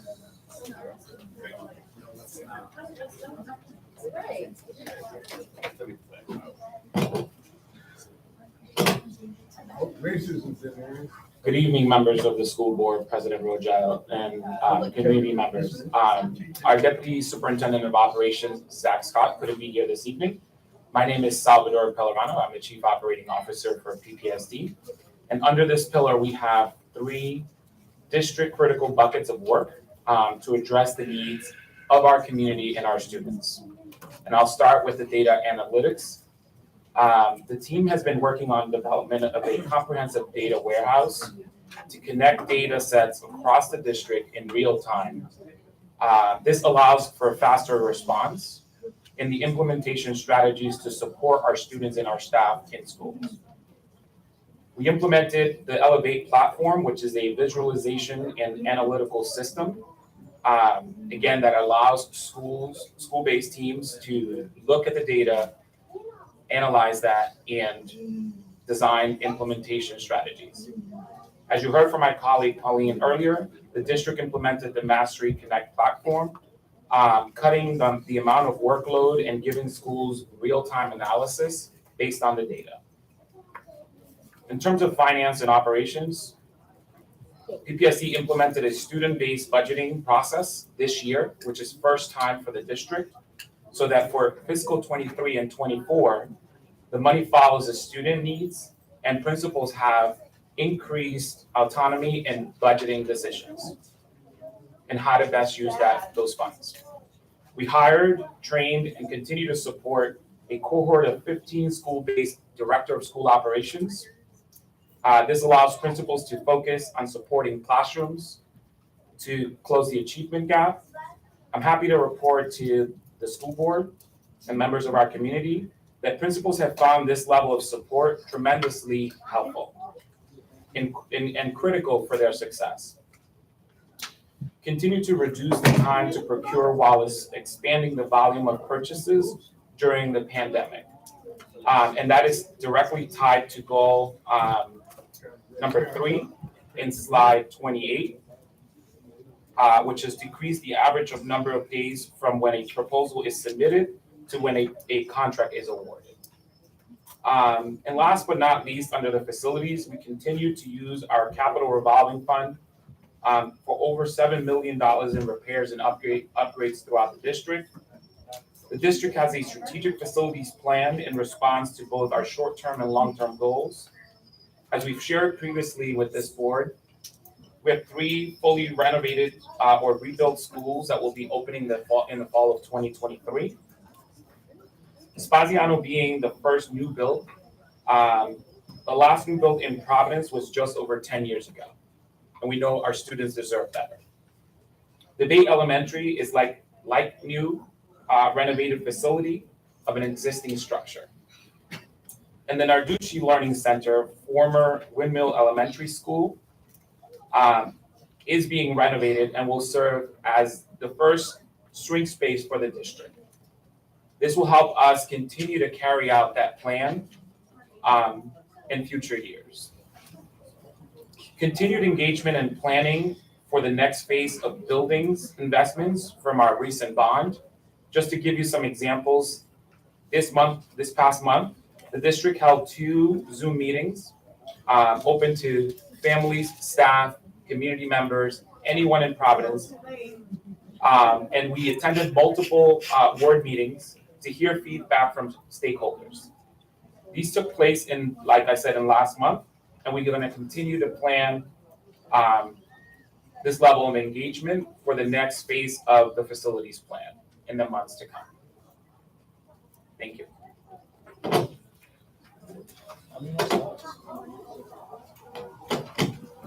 And that takes us to our conclusion. We have, you see slide 30 and beyond.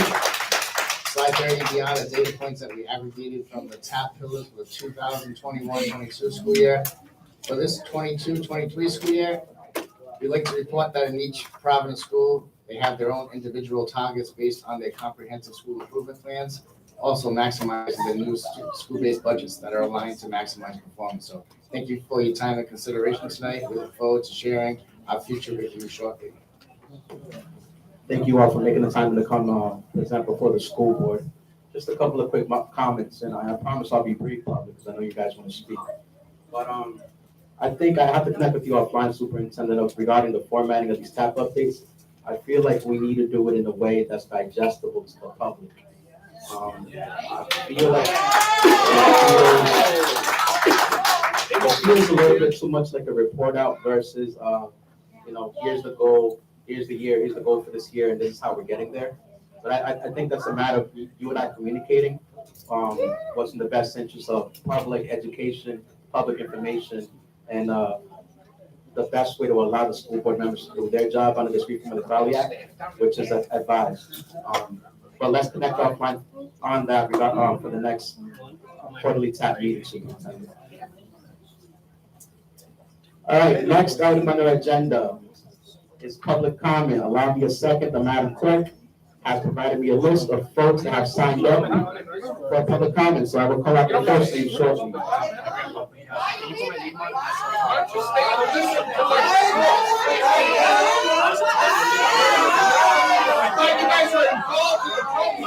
They didn't make any announcements particularly about it.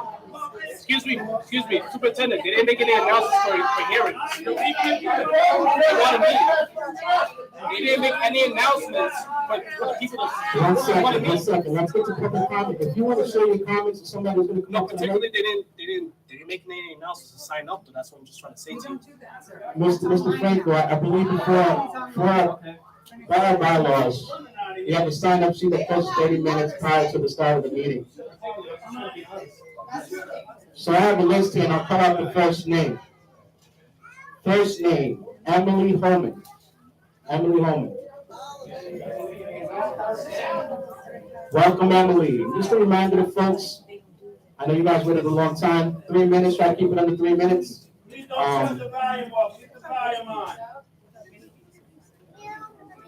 And please welcome. Feel free to begin when you're ready. We got parents here with babies and they have to wait all night long. You don't respect the parents. School board don't respect the parents.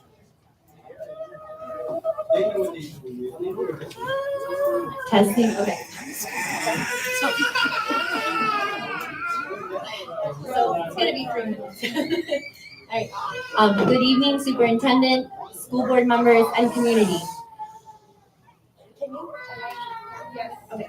My name is Emily Holloman, and I'm a music teacher at Alan Sean Feinstein at Broad Street Elementary School.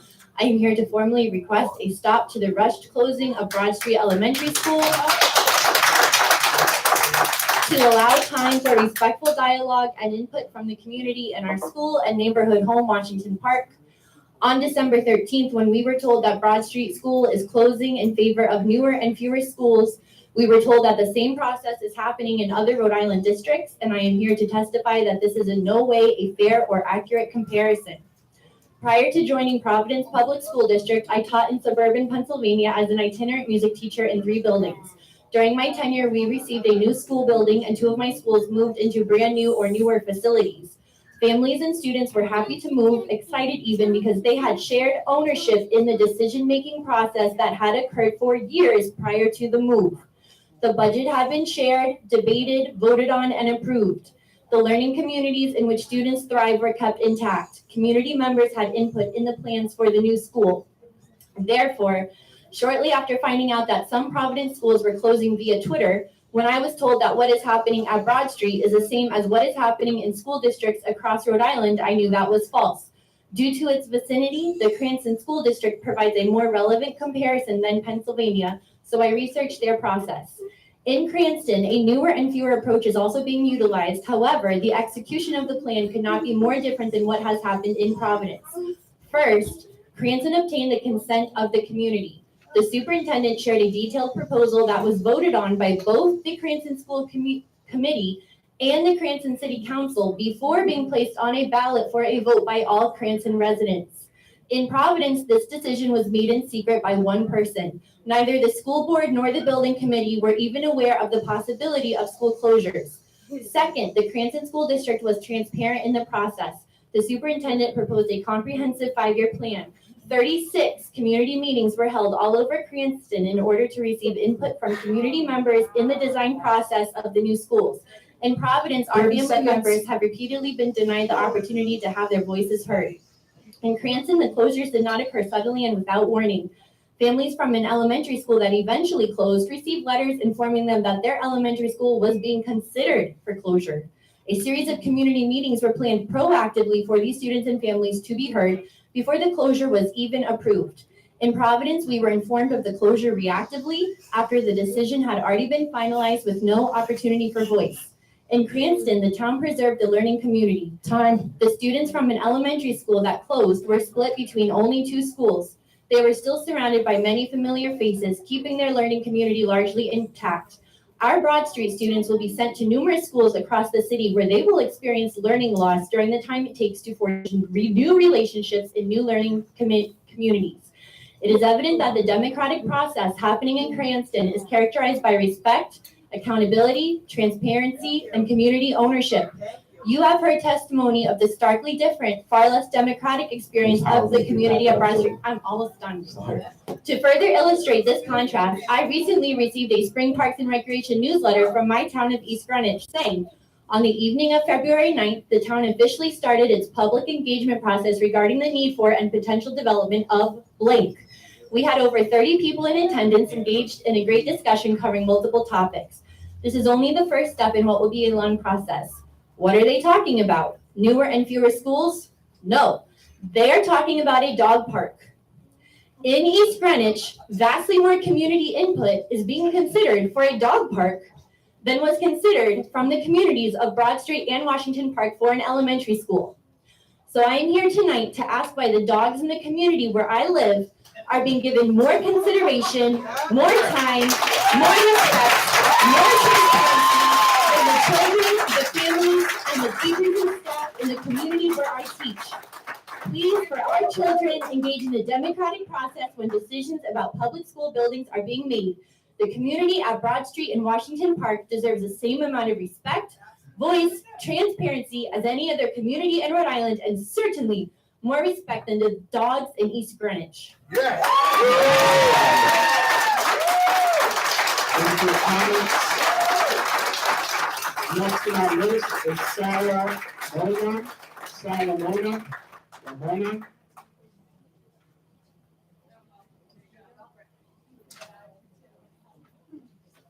Good evening. You have 3 minutes this morning, whenever you're ready.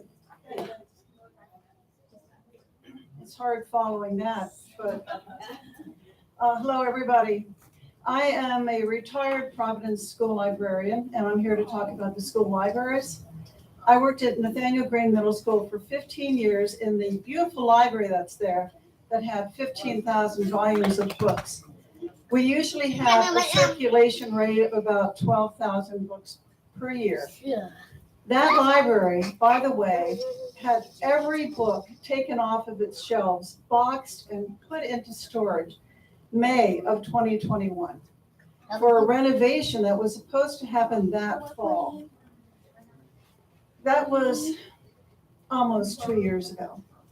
Last August, a few friends and I came and picketed here outside, but I politely came in and told the nice woman at the reception desk that why we were here. And eventually somebody came out to talk to us and she said, well, doesn't the librarian have a book cart? And all I could think of was Scrooge in the Christmas Carol saying to the people that are collecting money for the poor, are there no prisons? Are there no workhouses?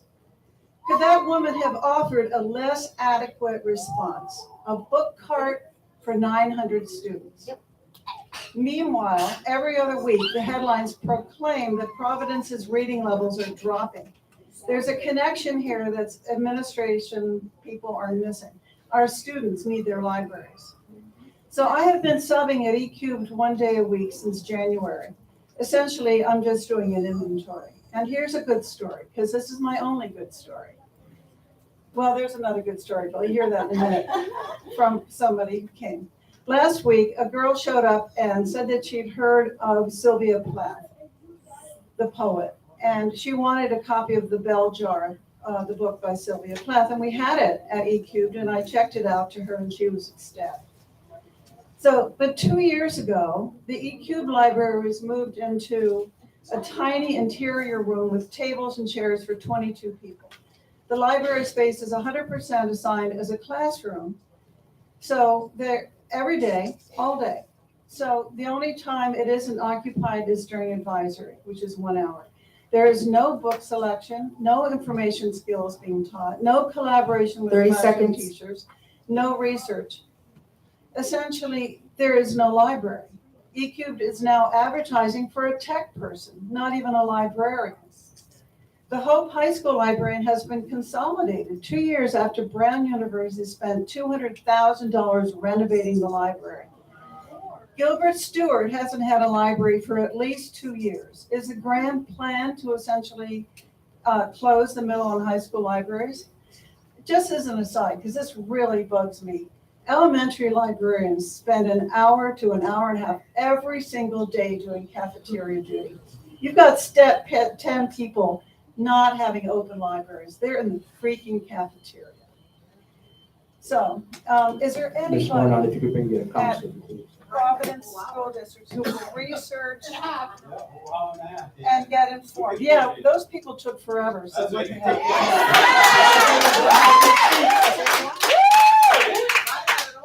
We got parents that are interested. They want to speak. All right, come on, I want to finish up.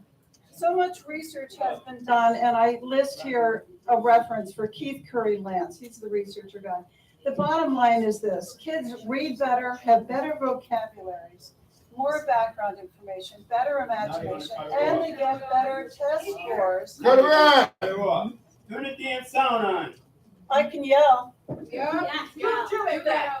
Libraries are techies. If you have a librarian, you've got both. As you may know, this is my last point. There's a lot of talk nowadays about book censorship, having one book taken out of a library. Let me tell you, what you're doing here is you're doing entire library censorship. The libraries are being closed, shuttered, and turned into, nothing. They're not being libraries, and that is censorship at the 100% rate. Thank you. Thank you, Ms. Warnock. Next on our list is Peter Kessler. Peter Kessler. Welcome, Peter. 3 minutes for remarks. You can start whenever you're ready.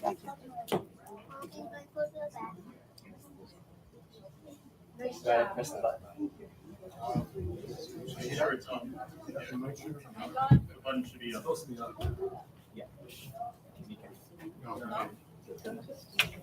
Can you hear me? Okay. Good afternoon, good evening, members of the Providence School Board and I was going to say superintendent, sorry. My name is Peter Cannell, and I am a school librarian at the Juanita Sanchez complex, where I have served for 20 years. I'm here to speak about school libraries in Providence, as I have for many times. First, I would like to elaborate on some of the positive programming librarians have been doing to promote reading and literacy among our Providence students. Last year, 7 high school library media specialists were able to run a successful initiative across 7 high schools that got students reading, discussing, and engaged in the same book and led related activities and events that involved high school students from across PPSD. It was called PPSD Reads, and it was funded by PPSD Cares Classroom Boost Grant. We were able to give students copies of The Poet X, that's the book that we chose, by Elizabeth Acevedo, a Dominican-American author, which students and teachers read in classes, in book clubs, and on their own. We held poetry writing workshops led by Tina Kane, Rhode Island Poet Laureate, in each high school.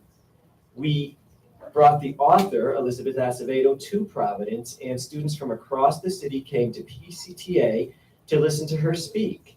These students were fully engaged, and each of them had their copies signed, their copies of the book signed. We followed up with a poetry slam at a local public library where students from multiple schools performed their poetry. It was a highlight of my career, and I thank PPSD for that grant. This year, the same high school librarians are working on writing a grant to again engage students in literacy in a similar way across the district. There's no more PPSD Cares grants. We're trying to get it from an outside agency, and we are not professional grant writers. We do this on our own time, so we're hoping for success there. We provide. This is what we do as librarians. 30 seconds. We engage students in reading literacy, creativity, and learning. We teach students to be curious and to be lifelong learners. And we provide students and teachers with diverse collections of books and materials that we keep maintained and updated to meet the interests of our diverse student population. We teach information literacy skills, internet safety, and research skills at a time when alarming amounts of disinformation and misinformation abound. We teach technology integration, provide digital learning resources, and provide attractive, safe, and inviting spaces for students and teachers and guests in our buildings. Our students in Providence deserve their school libraries, and the school librarians who provide them with all the books and resources that we enjoy as young people and that students from around the state enjoy. I say this all the time. Kids like to read, and they deserve good books to choose from. New books, relevant books, topical books. School libraries are where they get them. Don't take that away. The Hope High School librarian was given a letter of consolidation this year. Why don't the students at Hope deserve their librarian and their library? It was just renovated. Who is going to maintain the collection with the librarian gone? Who is going to oversee the borrowing and lending of the books? Who's going to update the collection? Who is going to promote reading and learning the way librarians do? Kids deserve their libraries, and I demand, as a Providence resident and teacher, that you restore the librarian at Hope, E Cubed, and Gilbert Stewart Middle School. Next on our list, Caitlin Crudell.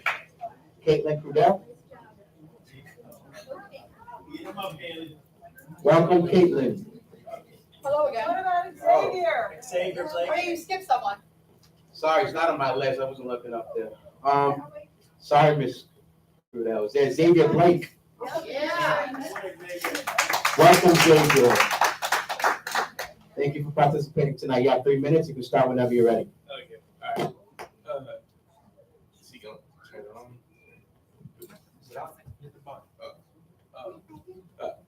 Hello? Okay. All right. Hello, school board. My name is Xavier Blake, and I attend EQ Academy.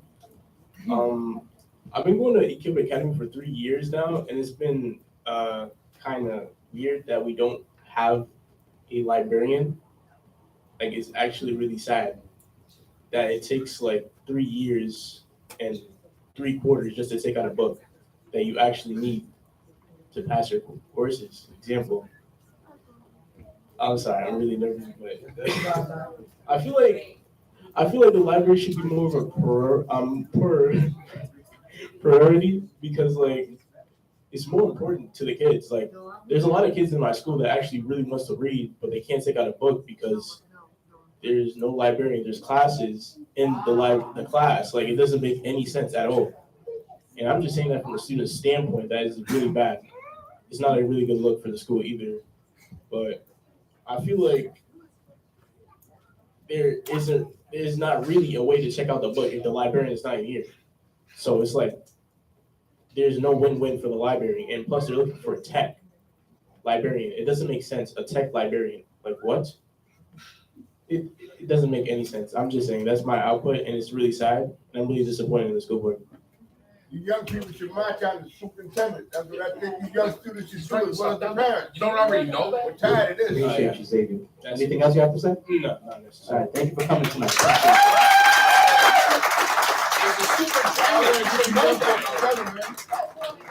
Next on our list, Caleb Crowley. Welcome back, Mr. Crowley. You have 3 minutes. You can start when you're ready. Okay, so every school board meeting since the beginning of this year, I've been here. And every time I kind of get passed over, what I'm trying to say. I've been to multiple meetings personally with Mr. Martez. And every time I say something, it gets passed over. So again, I am a parent of ASF students. I have 2 of them, another one will be starting in the fall. I come in here all the time on emotion. Let's go with facts. The roof there's 3 issues that we came with. The roof is leaking, lack of students, and green space. We are literally 1 block from the park, which is well over enough green space for kids to be in. And it's a free field trip they can go to, we can walk there. 2, the roof was supposedly fixed in 2021. If your house is leaking and you got your roof fixed and 2 years later it starts leaking, what are you gonna do? You're gonna call a place that fixed your roof while it's leaking after 2 years. But there's no proof of this roof fix either. There's no paperwork on it, no company was named, but I've asked multiple times. Where's the money? Wow. Exactly. Where's the money? 3rd, they say about the amount of students. They tried saying that we had 40% of students. They actually looked into it, there's 70% students in that building. So it's lie on top of lie on top of lie. There was no community input from anyone, and you know darn well it's the fact. He came to our school once to see us, that was just for us to register. There was no meeting other than to wipe off their mess because they got leaked on them to where they had to come to us and say, yeah, we're closing it. There was no community input, there was no family input, and we're all scared where our kids are going. I personally got a phone call from engagement and registration, and they told me to forget about the paperwork because they couldn't answer my questions. So now I have 3 children next fall who I have no clue where they're going. Why? Because their people told me forget about the paperwork. Where is the money when we got defunded multiple times?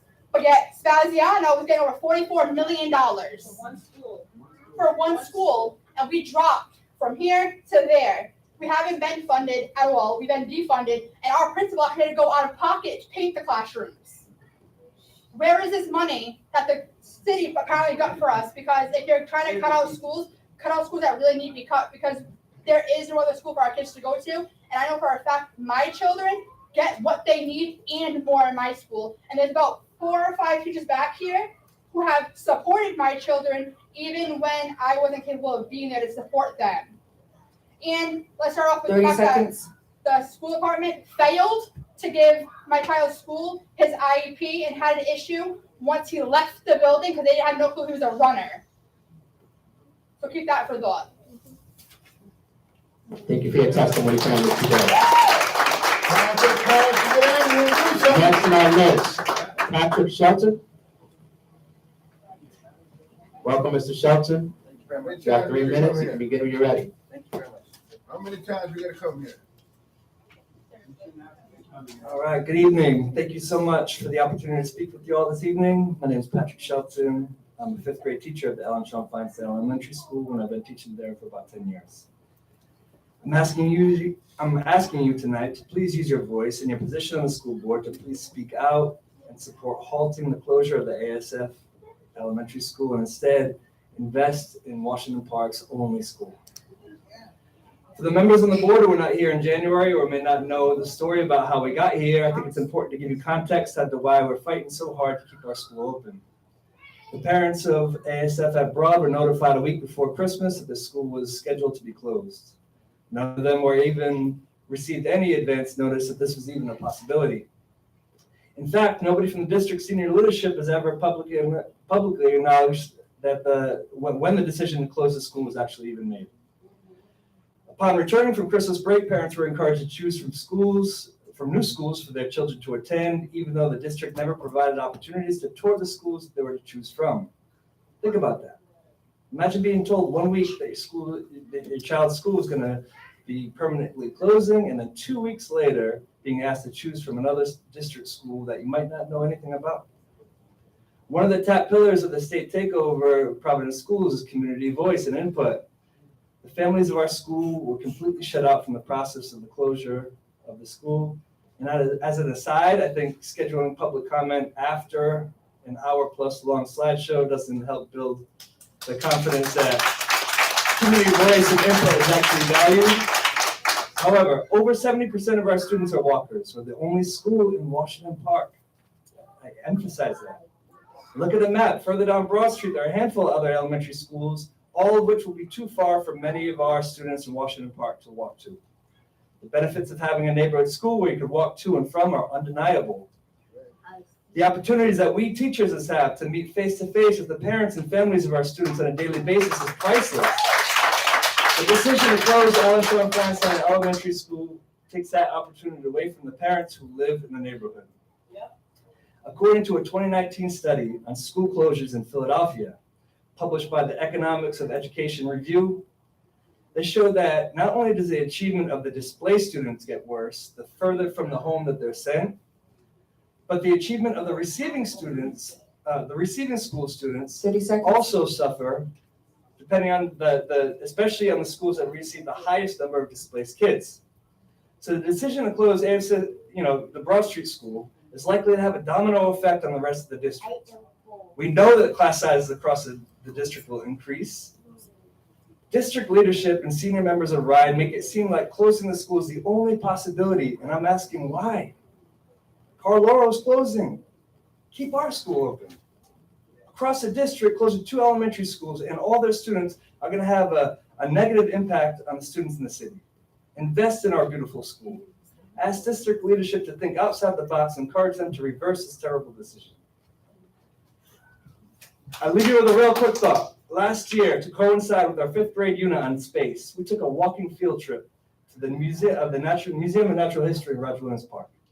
From door to door, from our door to the door of the museum, it's 15 minutes.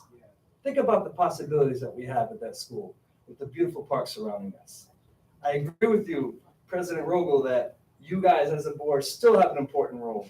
And I'm encouraging you to please use your power today to support our school and to pledge to keep our school open. Thank you very much. Thank you, Mr. Shelton. Next on our list, Gabe Mena.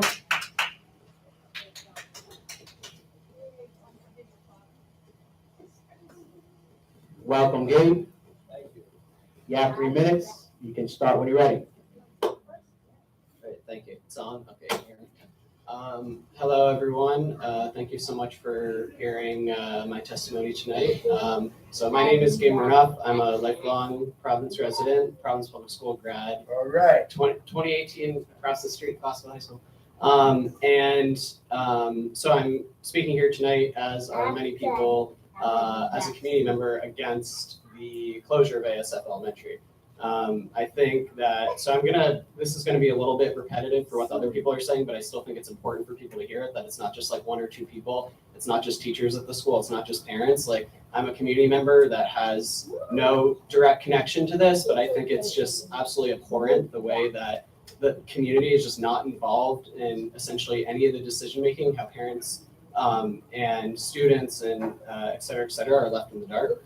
I first got involved in a lot of this stuff. I'm wearing my Providence Student Union sweatshirt, actually. I first got involved in Providence Student Union about probably 6 or 7 years ago against these sorts of things. And as we all know, since the state takeover, there's just been less and less community input in just about anything. The teacher that spoke before had talked about how dogs in East Greenwich essentially get more voice than a lot of the students in Providence. I live over on the east side, and I can't help but notice that the ASF being closed down, the districts being closed down, are not like the types of schools that are on the east side. They're majority low-income parents, working parents, parents of color, parents who face language barriers and stuff like that. And I can't help but think that this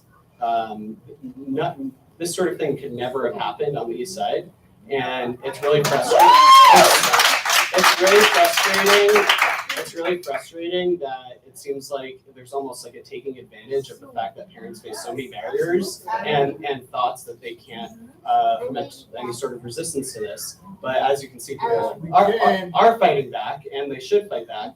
Also, I completely agree with the idea of public comment. It just seems like there's every barrier possible for anyone to get involved.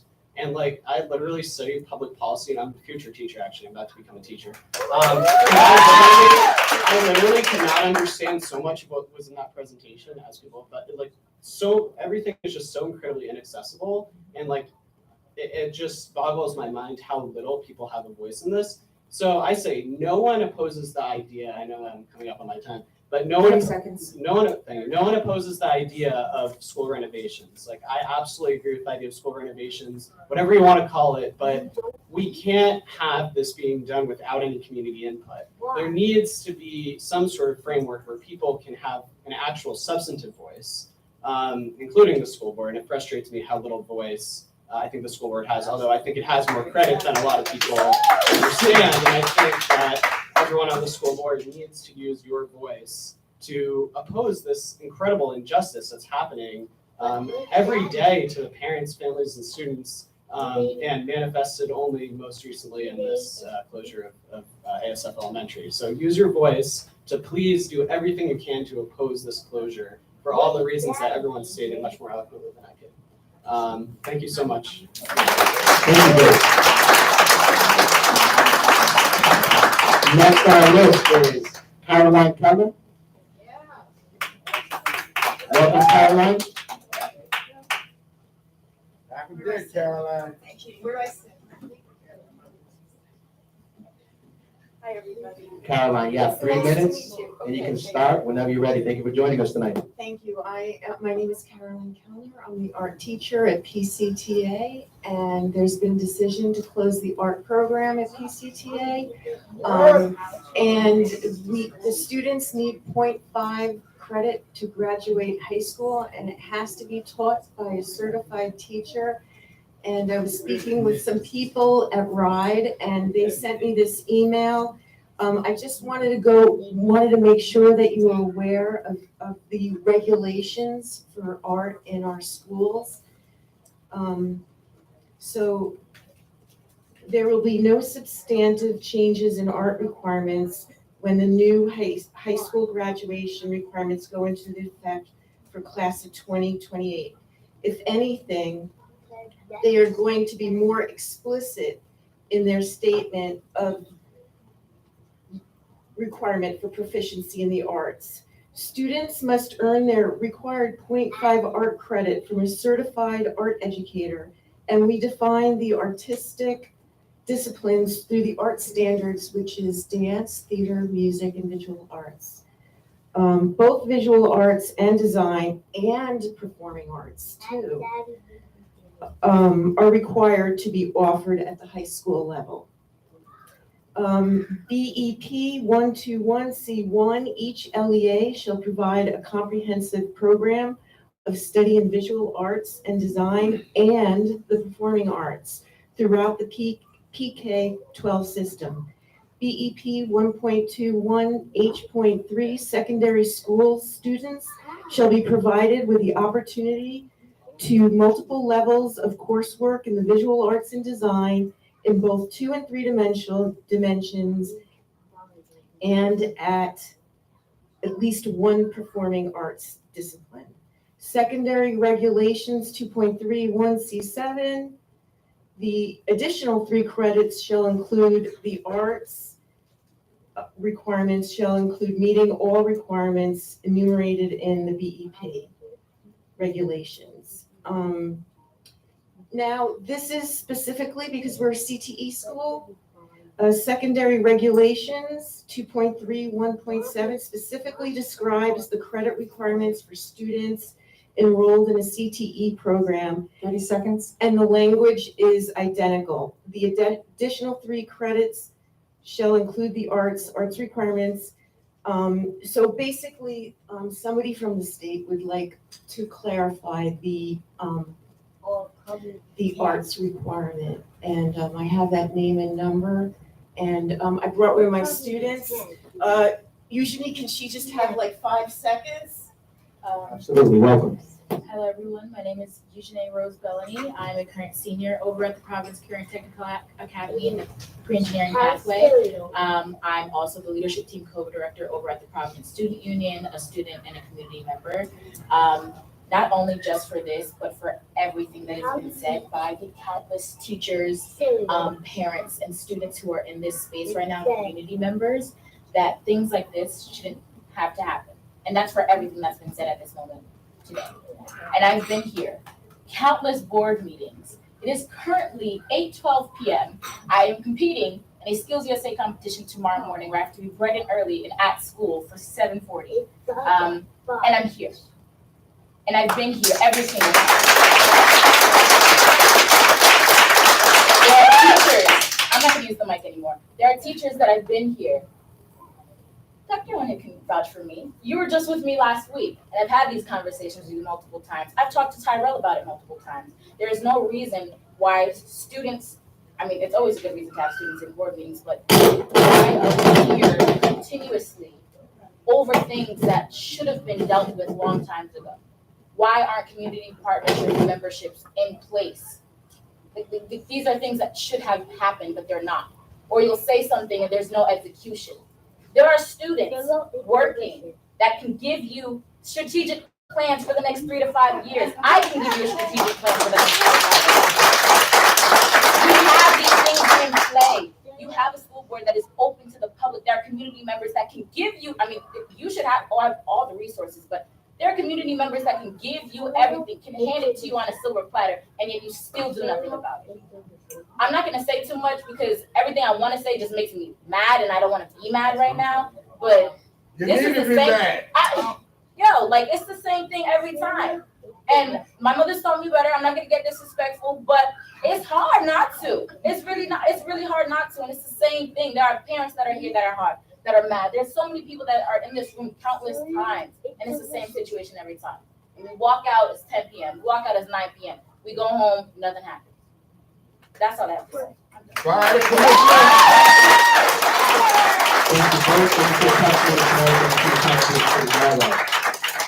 Commissioner, recall the governor. Let's recall him. Next on our list is Senator Sanjoria. Welcome back to your stomping ground, Senator. Sam Zoria, how are you?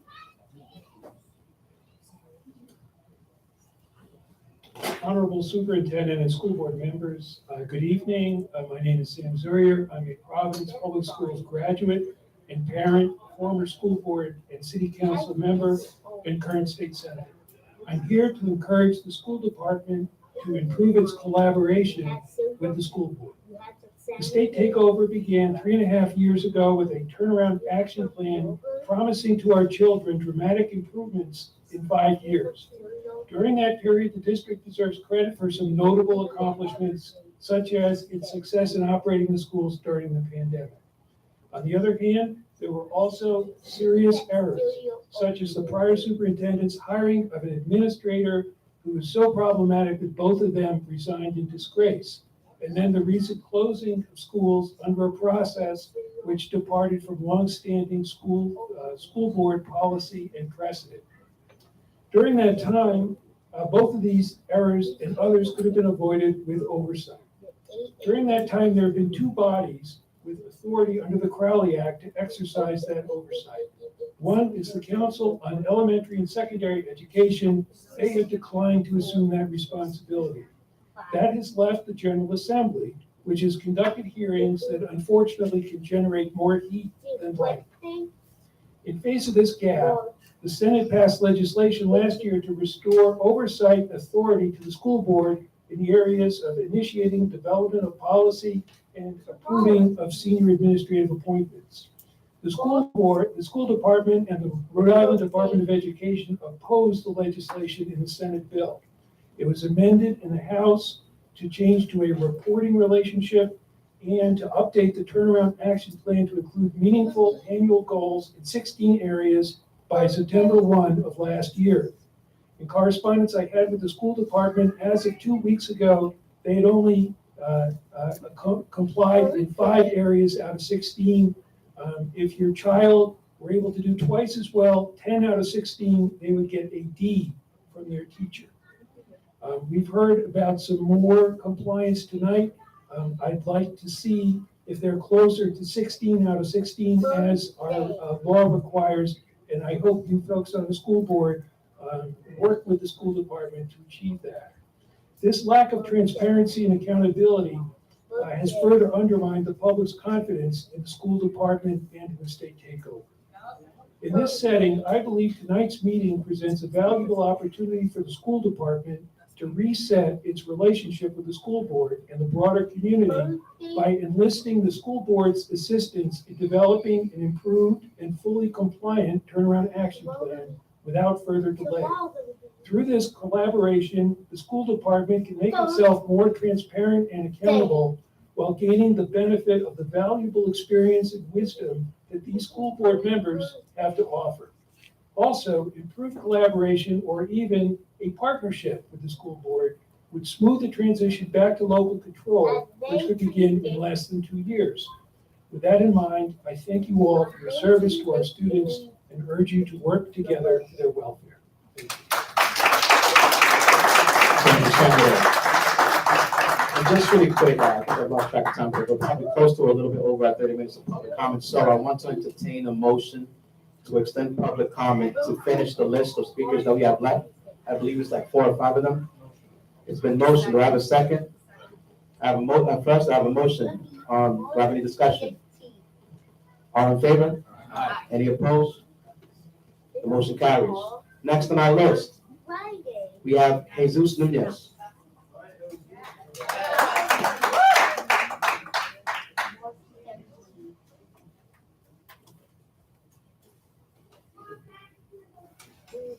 I talk fast anyway, so everything I'm gonna say is probably gonna go through one ear and go out the other, but it's okay. So thank you, board members, for having me here tonight. I wanted to address something that's been bothering me. With all due respect, Javier, you do a great job. We know that. You put in all effort. But one thing that I'm very disappointed in is the fact that you have not addressed the PPSD families. I've seen it with my own eyes. They want to hear from you. I feel like today would have been a great opportunity for you to say through your comments, addressing the community and the parents and the teachers that are here. How is the community supposed to confide in you if you're not addressing it? The fact that they're all gone right now, they don't care. And you trust them, they just present and walk out, but that's absolutely not okay. That doesn't, I'm speaking as a community now, because it bothers me. Because if I was in their shoes, I would have felt the same way. And this has happened already 4 times, I've counted it, 4 times. The commissioner laughed when parents were advocating for their school. How is she the example? And you trust her? You guys say you guys have meetings, you guys gonna report back? I have not heard anything. Nothing regarding the school closures. And I'm not gonna go upon the list because I wanted to sprinkle something that a community member gave to me, because he couldn't sign up for public comment. I think that should also be addressed as well. I'm probably gonna go over by 30 seconds, but that's okay. One of the issues that he wanted to address was the inclusive language in terms of having Haitian, Afro-Latina, Nigerian, Liberian, Black Americans being taught in the schools. Feels like it's just overlooked and overshadows. He also wanted to emphasize the school closure in terms of the state takeover with the lack of transparency. That was also part of one of the pillars. Absolutely not even close. Resource for the families outside of the school. What kind of support are we still providing them? It seems like it's just going far apart. And in terms of, I saw the homeless community aspect of it. I know Superintendent could relate in terms of resources, things like that. Providing students with those resources after they graduate high school, not just when they leave, just what can PPSD do to help them, in terms of they don't want to go to college, they want to find housing, things like that, providing that resource to them while they're attending school so they're prepared after for that as well. I'm almost finished. I know y'all want to go home. I've been there. And just a statistic that Rhode Island still rates one of the lowest in higher education. There definitely needs to be more reform, and it's just surprised that the bond is being used in different ways that should have been more improvement in different things in areas within the district. And again, I wanted to thank the board members for allowing me to speak this evening. Thank you. Thank you, Mr. Mayor. Next on our list, Jeremy Sensa. Welcome, Mr. Sensa. Thank you, Mr. President. Can I just make sure that are there people below? Yeah, I think there are a few people that aren't shown on the screen. Because I would yield if somebody who thought signed up. Can you check to see if Latrice is on the list? I have Maya, Jay, and Kristen left. Would you like to read Latrice's comments? Can I yield my time to a parent who signed up? Any opposition from any school board members? Is that fine? I think that's fine. Okay. Well, she signed up but wasn't on the list, so, but I thank you, I appreciate you, and I just encourage you to use your voice with your advisory powers to advocate for the families, because it was my elementary school, I was a B, so what the parents are doing every single night, it's not just at this meeting, they're active several nights a week, even with their children and jobs and everything else, so thank you for your consideration on that. Welcome. Mr. Trees? I am Carol Winter. I'm a teacher at Broad Street Elementary. I spoke before you guys 2 years ago. I'm here tonight to speak for Latrice Sorio, a parent at our school. I just wanted to say hello, Superintendent Martinez. You were in my classroom Monday afternoon with Mayor Smiley, and I really appreciated you coming with him, and he kept his word. We met him at the Education Forum in January, I think it was, and he promised to come and visit, and I'd love to know and get some feedback what he thought of our school at some point.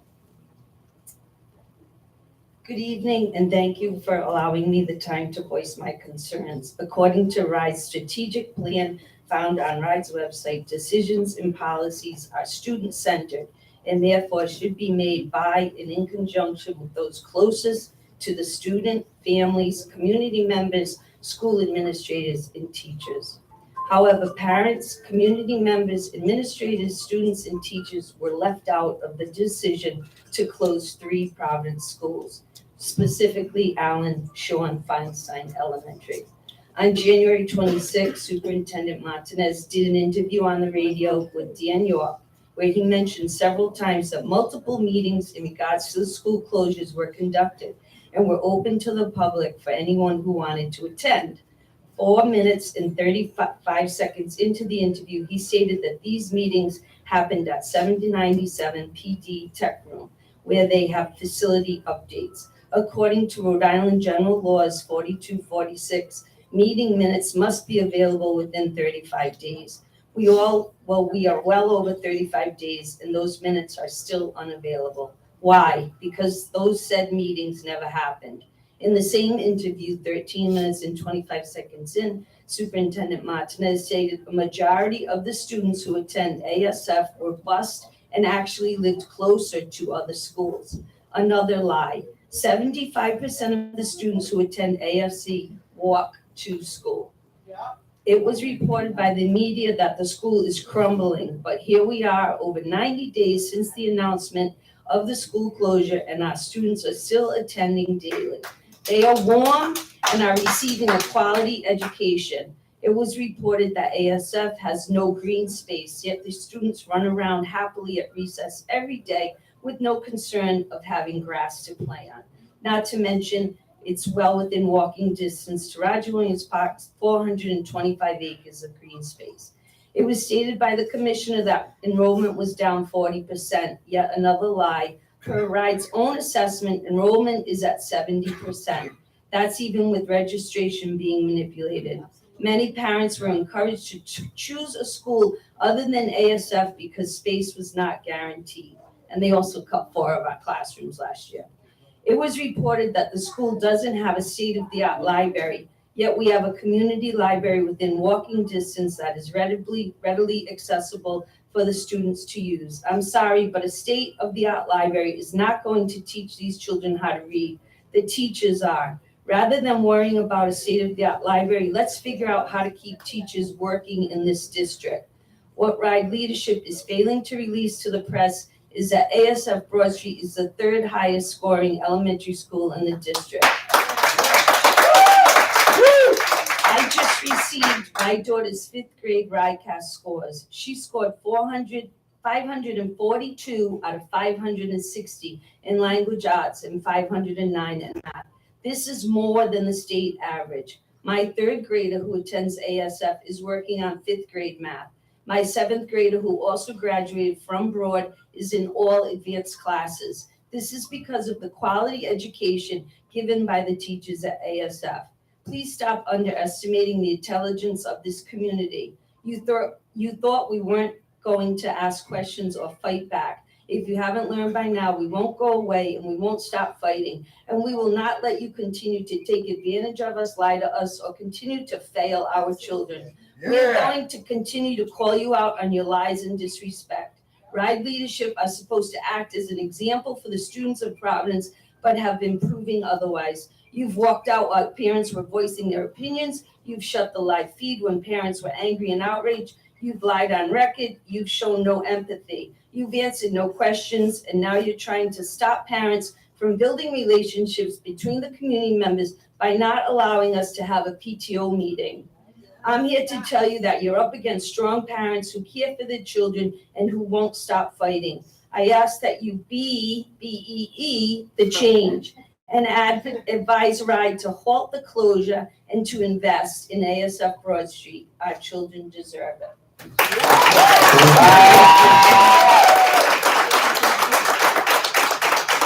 Next on the list is Mara Chavez Aiken or Aiken.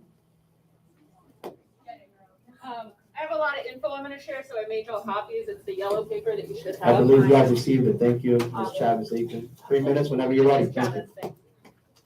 My name is Maya Chavez. I taught civics at Alvarez High School on the south side of Providence for 7 years. Tonight, I'm here in solidarity with the community of Allen Shawn Feinstein Elementary at Broad Street, a community who loves their school and wants to keep it open. PPSD leaders have shared 3 justifications for closing ASF Broad Street: the lack of green space, the cost of repairing the building, and student enrollment. I'm going to address all 3 of these, beginning with green space. ASF Elementary at Broad Street is a 5-minute walk from Roger Williams Park. The students at ASF have access to a planetarium, a museum of natural history, a zoo, and yes, 427 acres of beautifully landscaped green space. So I think we can set aside the first reason for closing. There's plenty of green space. The second reason for closing the school is cost. In 2017, Jacobs calculated a Facilities Condition Index, or FCI, for every school.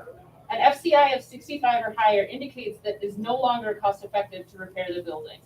In 2017, ASF Elementary had an FCI of 59.26, meaning it was still cost effective to repair. The 2019 Memorandum of Agreement for School Construction shows that ASF was set to get $4.4 million. But ASF never got that $4.4 million. In 2021, ASF's funding was reduced to $2.9 million.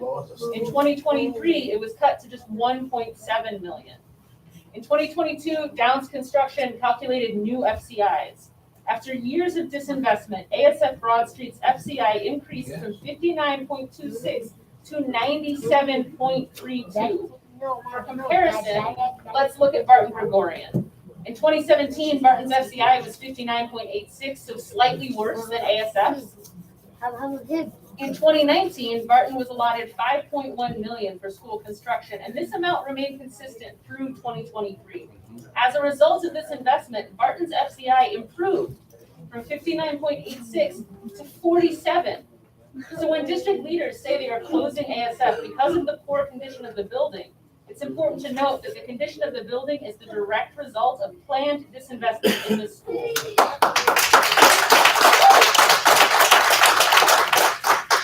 Notably, the school that had by far the worst FCI in the district was Spaziano Annex with an FCI of 71.2, well past the point of cost-effective repair. But while ASF was defunded, Spaziano was allotted $44 million for school construction. Finally, the third reason for closure is student enrollment. Deputy Superintendent of Operations, Zach Scott, has repeatedly stated that charter schools directly impact our enrollment.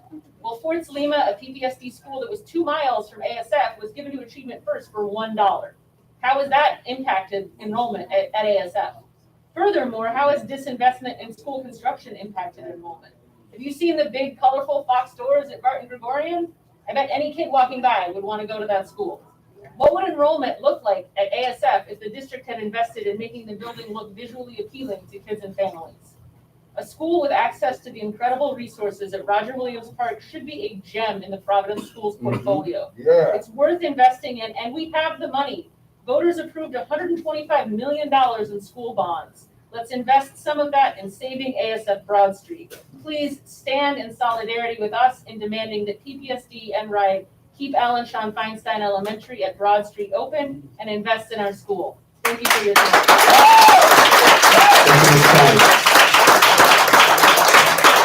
Next on our list is Jay Sawyer.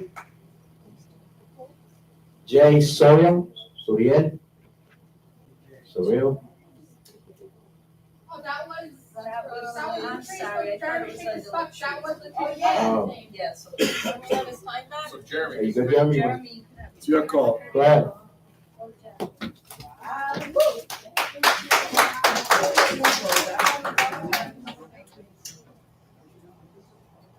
All right, good evening once again, Mr. President, Superintendent, board members. You know, the most common refrain we've heard since the state seized control of this district 3.5 years ago is we don't have any power. We've heard that at the Senate, we've heard it at House hearings, we've heard it at city council meetings, we've heard it at this board. Most disturbingly lately, though, we hear it from families, right?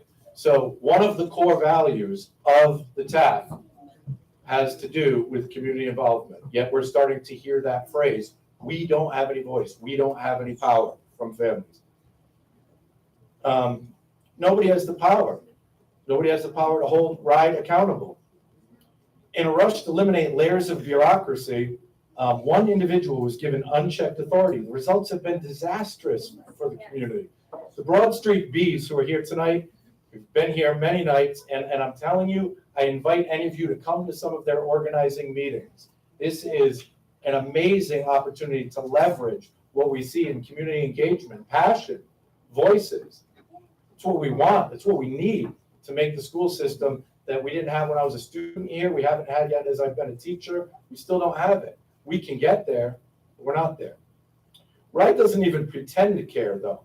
They don't care that this community has been marginalized. Their reckless neglect just goes unchecked because nobody has the power to hold them accountable. So the Crowley Act reforms that were passed last year, they not only place an end date on this abhorrent, scandal-ridden takeover, as we've heard tonight, but it requires that RIDE listen to this board. You have advisory power. That's important. That's power. During previous meetings, this board encouraged community members to use this space to make their voices heard. I've been proud to see over the last few months that's been happening. I mean, it's great. We're gonna have to move to another location soon, you know? So while you may not have full power until September 1st, 2024, your ability to advise based on authentic community voice, that may be the greatest opportunity we've had to actually hold RIDE accountable for their community marginalization and their overall poor performance. The Broad Street Bees are here tonight to ask that you use this advisory power to advise RIDE to immediately halt the closure of their school. This decision was made in secret. To date, RIDE bosses have refused to release minutes from any secret gatherings or meetings. They weren't done at the building committees. Where are the minutes?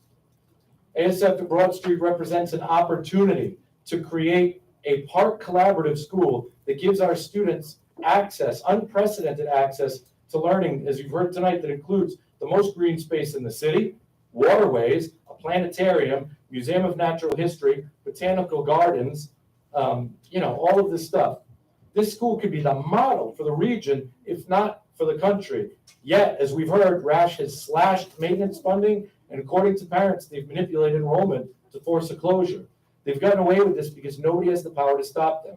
In the 94 days since the exposure of secret closure plans, RIDE has refused to even meet with these passionate families, won't even meet with them. Our families and students are the true strength of our schools, yet they're completely ignored and marginalized. Under the law, this board has the ability to be the voice for these families. That voice represents power. You can make a difference by standing with our families and advising the commissioner to halt this unethical process, a process that violates the core values of the Turnaround Action Plan, which was supposedly community developed, and it was, but if we value that, we need to value community voice now. Invest in ASF at Broad Street and stand with the Bees, because this is a school that can do great things for the district, and it needs to be saved. Thank you. Thank you, Mr. Spencer. And then finally, the last on our list is Kristen, is it Doty? Doto? Talk. Bear with him, Kristen. Welcome, Mr. Hurtak. You have 3 minutes whenever you're ready. Good evening. I'm going to be brief. My comment has to do with, I'm a guidance counselor at Juanita Sanchez High School. I've been in the district for 33 years, 30 of them as a guidance counselor. Under the commissioner's takeover, I have never seen things as bad as they are right now in terms of morale, that's student morale and faculty and staff morale. Attendance should absolutely be required as a condition of graduation and of promotion from one grade to the next. Our students are disrespected so terribly that there are students who are coming to school every single day, doing what they need to do and working hard, and yet it is an unwritten law that even the students who are not doing what they're supposed to do, not going to school, are being passed along from grade to grade to grade without meeting the academic standards, without having to attend school, without having to attend school on time. Tell the truth. And our goal is supposed to be to make our students college and career ready. What kind of job, what kind of career do you think that students will achieve when they are not being taught to go to school every day? That means that, how many of us can go say that we go to work, that we don't go to work every day and we still expect to get paid? It makes absolutely no sense. There's just a very bad feeling among the faculty and students that this is not legitimate. Our students are not being challenged. It's in my opinion, institutional racism. That's one of the guidance counselors now. This is a guidance counselor. And it's very depressing to me as someone who's dedicated most of my life to teaching in this school department to that things have gotten to this point where we're giving diplomas to students who don't even go to school. I'm sorry, but that's the truth. And that's why I'm here, because I have nothing to lose. I mean, and That's right. I just need to tell it like it is. People are getting diplomas that don't even go to school. And we are disrespecting the majority of students who go to school every day, do the right thing, and are learning. It should not continue. And we got our poor white students also not graduating. absolutely, and I thank you for your time, but I want to make it known that things are much worse than they ever were after the takeover.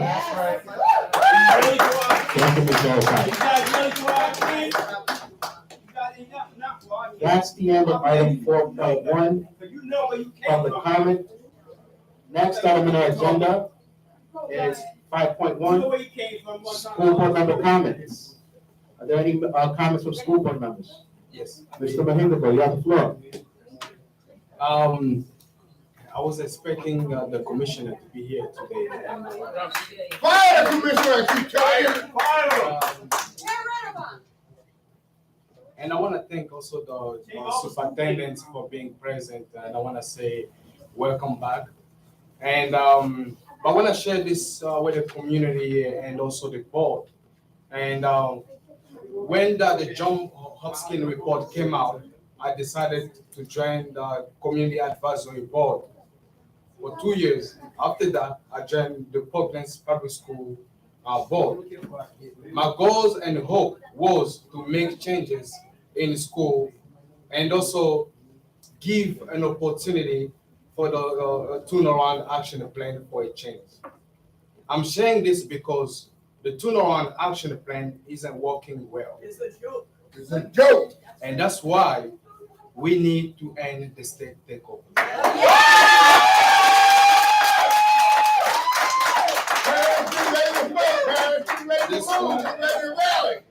The school district haven't been following the 4 pillars of the turnaround action plan.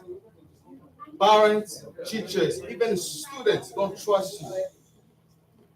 We had a problem with graduation inflation, where students were graduating without fulfilling the graduation requirements. The parents and the teachers spoke up. The school district still refused to conduct an independent investigation to prove transparency. With National Green Middle School, we had an incident. Parents spoke up because of the delay in calling the police. We had an investigation. The investigation was launched. Till today, there's no sense of accountability and nobody knows what's going on. We have people in our school, we have people, school leaders that have and also created the retaliation culture here in PPSD. We received in the past month anonymous letters regarding toxic behavior and poor leadership. And yet, for some reason, we still have John Johnson working here. We are still, our students, we are still facing student absenteeism. We have teachers leaving our school nearly every month. Now they are deciding to close our school without the board opinion or the community. I wanted to share this because I believe that we need to end the state takeover and the commissioner needs to go.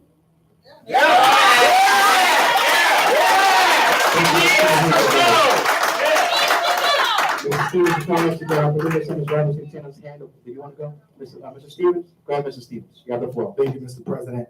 Glad to have the superintendent back here. The last time we see you, superintendent, there were serious allegations as it pertained to the your senior advisor. The school board made recommendations, a bunch of recommendations that was public, and none of the recommendations that were made public were taken serious. You went on leave. Now that you're back, I'm expecting that we get back to those allegations that was taken serious, because since then, because since then, multiple administrators left because of the individual that I was told by those individuals. But I'm going to get off of that topic, but I hope, and the board that was here, members that were here, I hope that we all take those matters serious. As I advocate that we get that off the floor and that the investigation that was done, that was said that was being done by RIDE be given to the board so we can review that. Because I take those matters very serious when I hear retaliation is taking place, which I'm hearing continuously. We're gonna move away from that topic. We had the TAP presentation on today. You know, I made my comments already. I'm hoping that the retreat, we can sort of have that as a separate meeting, but even in that meeting, I'm expecting that we have public comment, and public comment takes place before the presentation. I just don't think it was a bit equitable because we have parents that are here, we have students that are here, they have school in the morning, so they shouldn't have to sit through that presentation when all of our presentations always took place after we sort of vetted contracts. So moving forward, I'm just hoping that that's something that we could do. We'll definitely talk about that, Mr. President. The library situation that was talked about on today, and I have a stuffy nose, so please forgive me.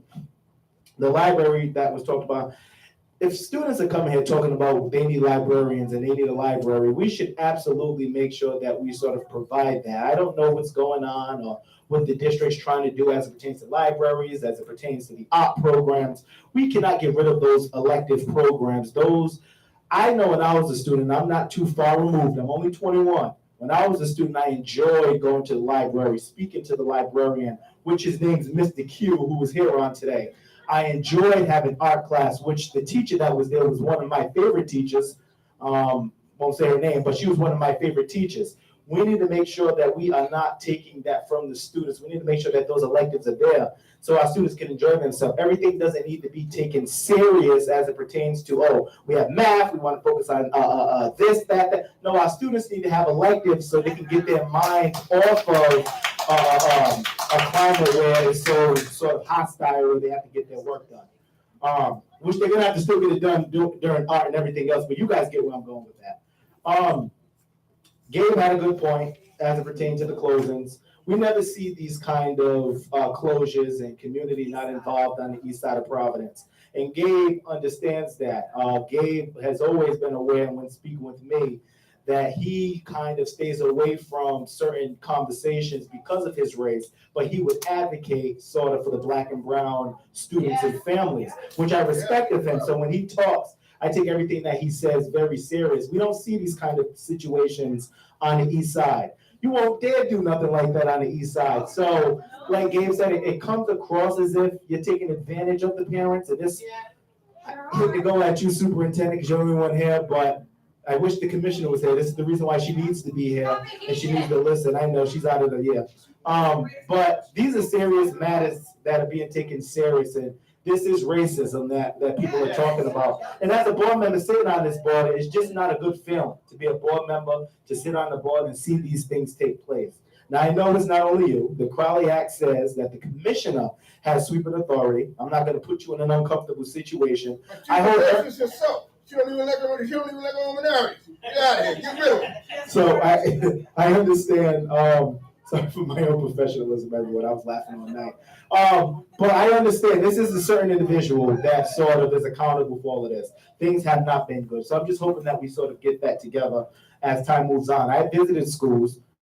Even before I visited schools a couple weeks ago, I've been visiting schools these past couple years that I've been on the board. The energy is draining the teachers, the administrators. It's even trickling down to the students. The energy is just not there.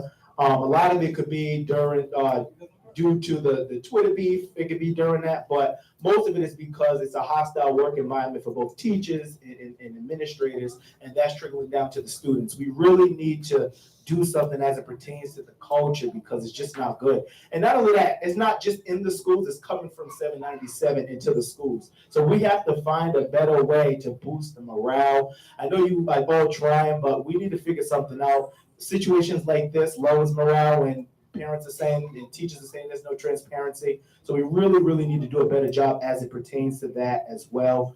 I have two more things on here.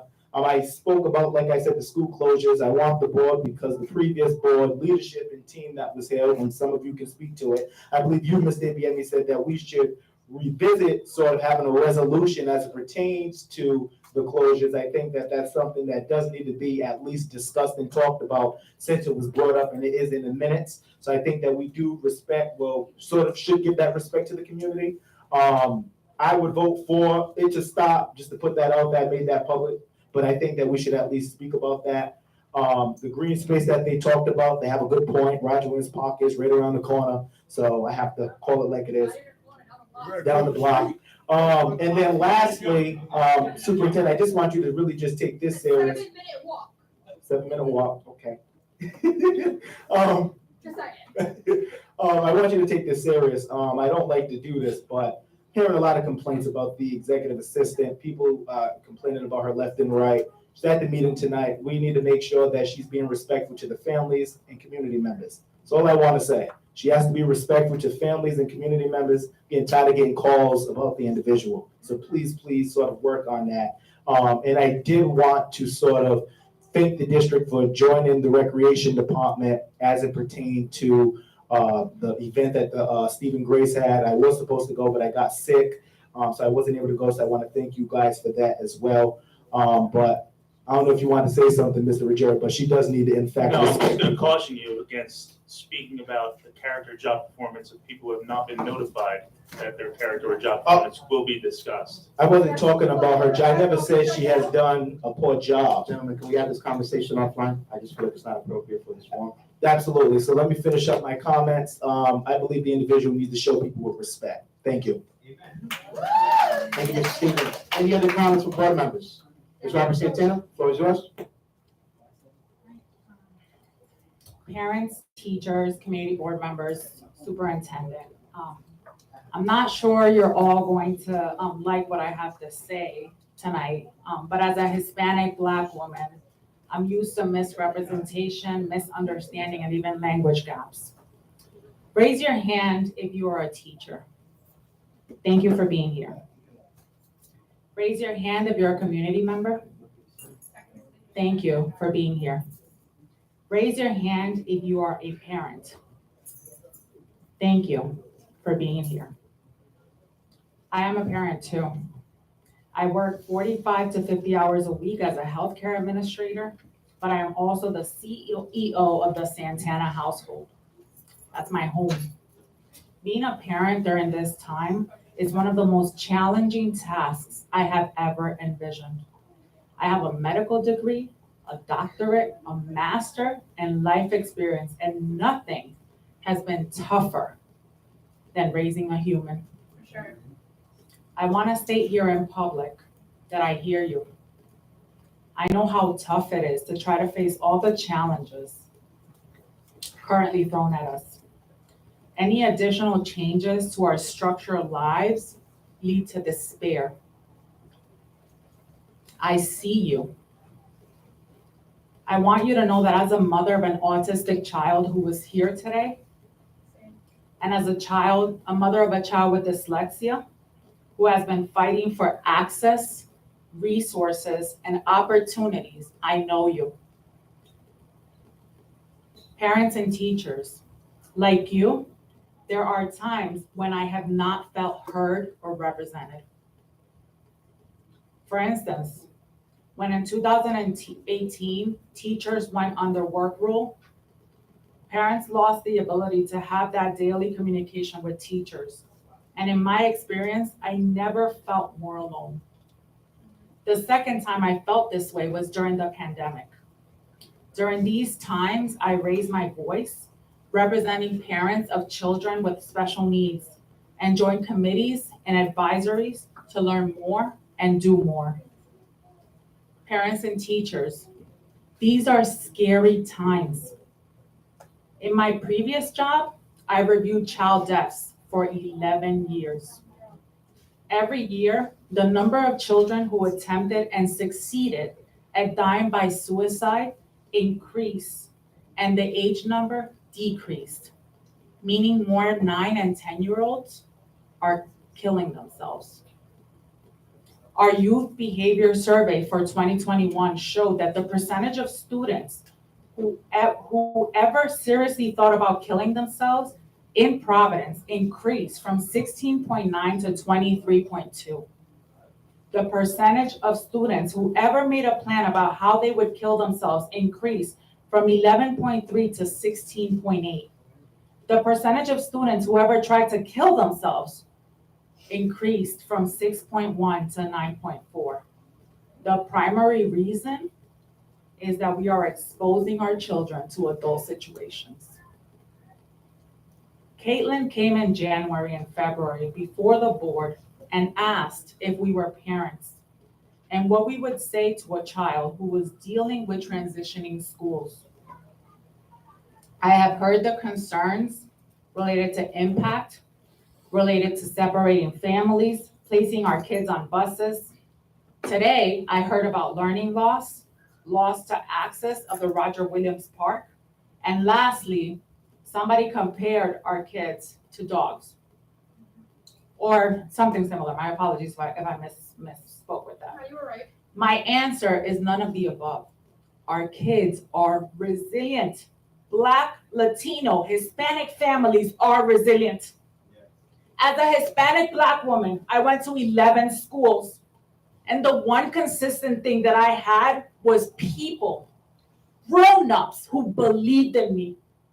People who told me every day that no matter what challenges I faced, I would be okay.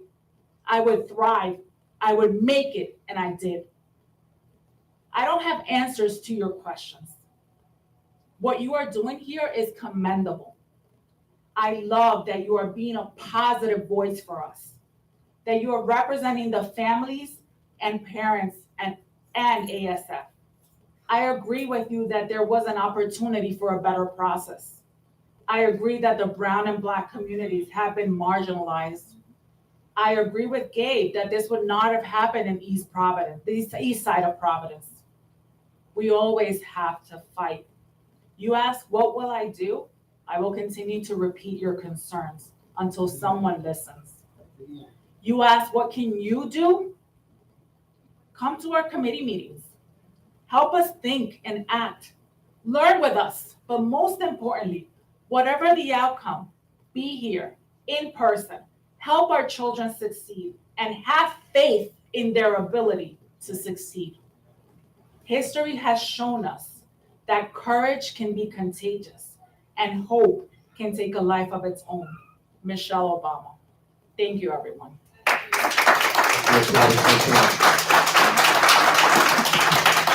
Any other school board member comments? Seeing none, we'll move on to the next item. School board committee updates. First committee to report out is the policy committee. Dr. Santel? This one will be quick. We met, week and a half, 2 weeks ago, I think it was. And because we have some new board members and therefore new committee members, we basically just did a kind of orientation and strategic discussion with those policy committee going forward. We anticipate a couple of policies coming to us at the next meeting that we will actually be able to discuss. So, that's pretty much it. Thank you, Dr. Santel. Next update from Finance Committee. Mr. President, we had a meeting last week at the Finance Committee where we're going to be discussing the items numbers 7.3 through 7.7. We asked relevant questions, and each of these contracts were given some responses. We asked for additional information that will make us take decisions, and I think Ms. Aiken and myself, we went through all that, and we're satisfied that we've been provided with the relevant information. So when we get there, we will be willing to make a motion for the board's recommendation approval tonight. Thank you, Chairman. Chairman Mahingabo, Health and Wellness Committee. Thank you, Mr. President. We had our last meeting in January. We didn't have any meeting in February because of the new board members. We have two new board members, Ms. Akim and Ms. Robert Santana. And also we're going to have our first meeting next week, March 22nd, where we're gonna have our working group do the reports, and also we're expecting a presentation from Senator. Thank you, Chairman. Next on our agenda is consent agenda. Do I have a motion to approve items 7.1 through 7.7? So moved. I have a motion, do I have a second? Second. I have a first, I have a second, any discussion? Solicitor, I can do this in a voice vote? You may, Mr. Chair. All in favor? Aye. Aye. Any opposed? Any abstentions? The motion carries. Next item on the agenda, 8.1, review of homeschool candidates.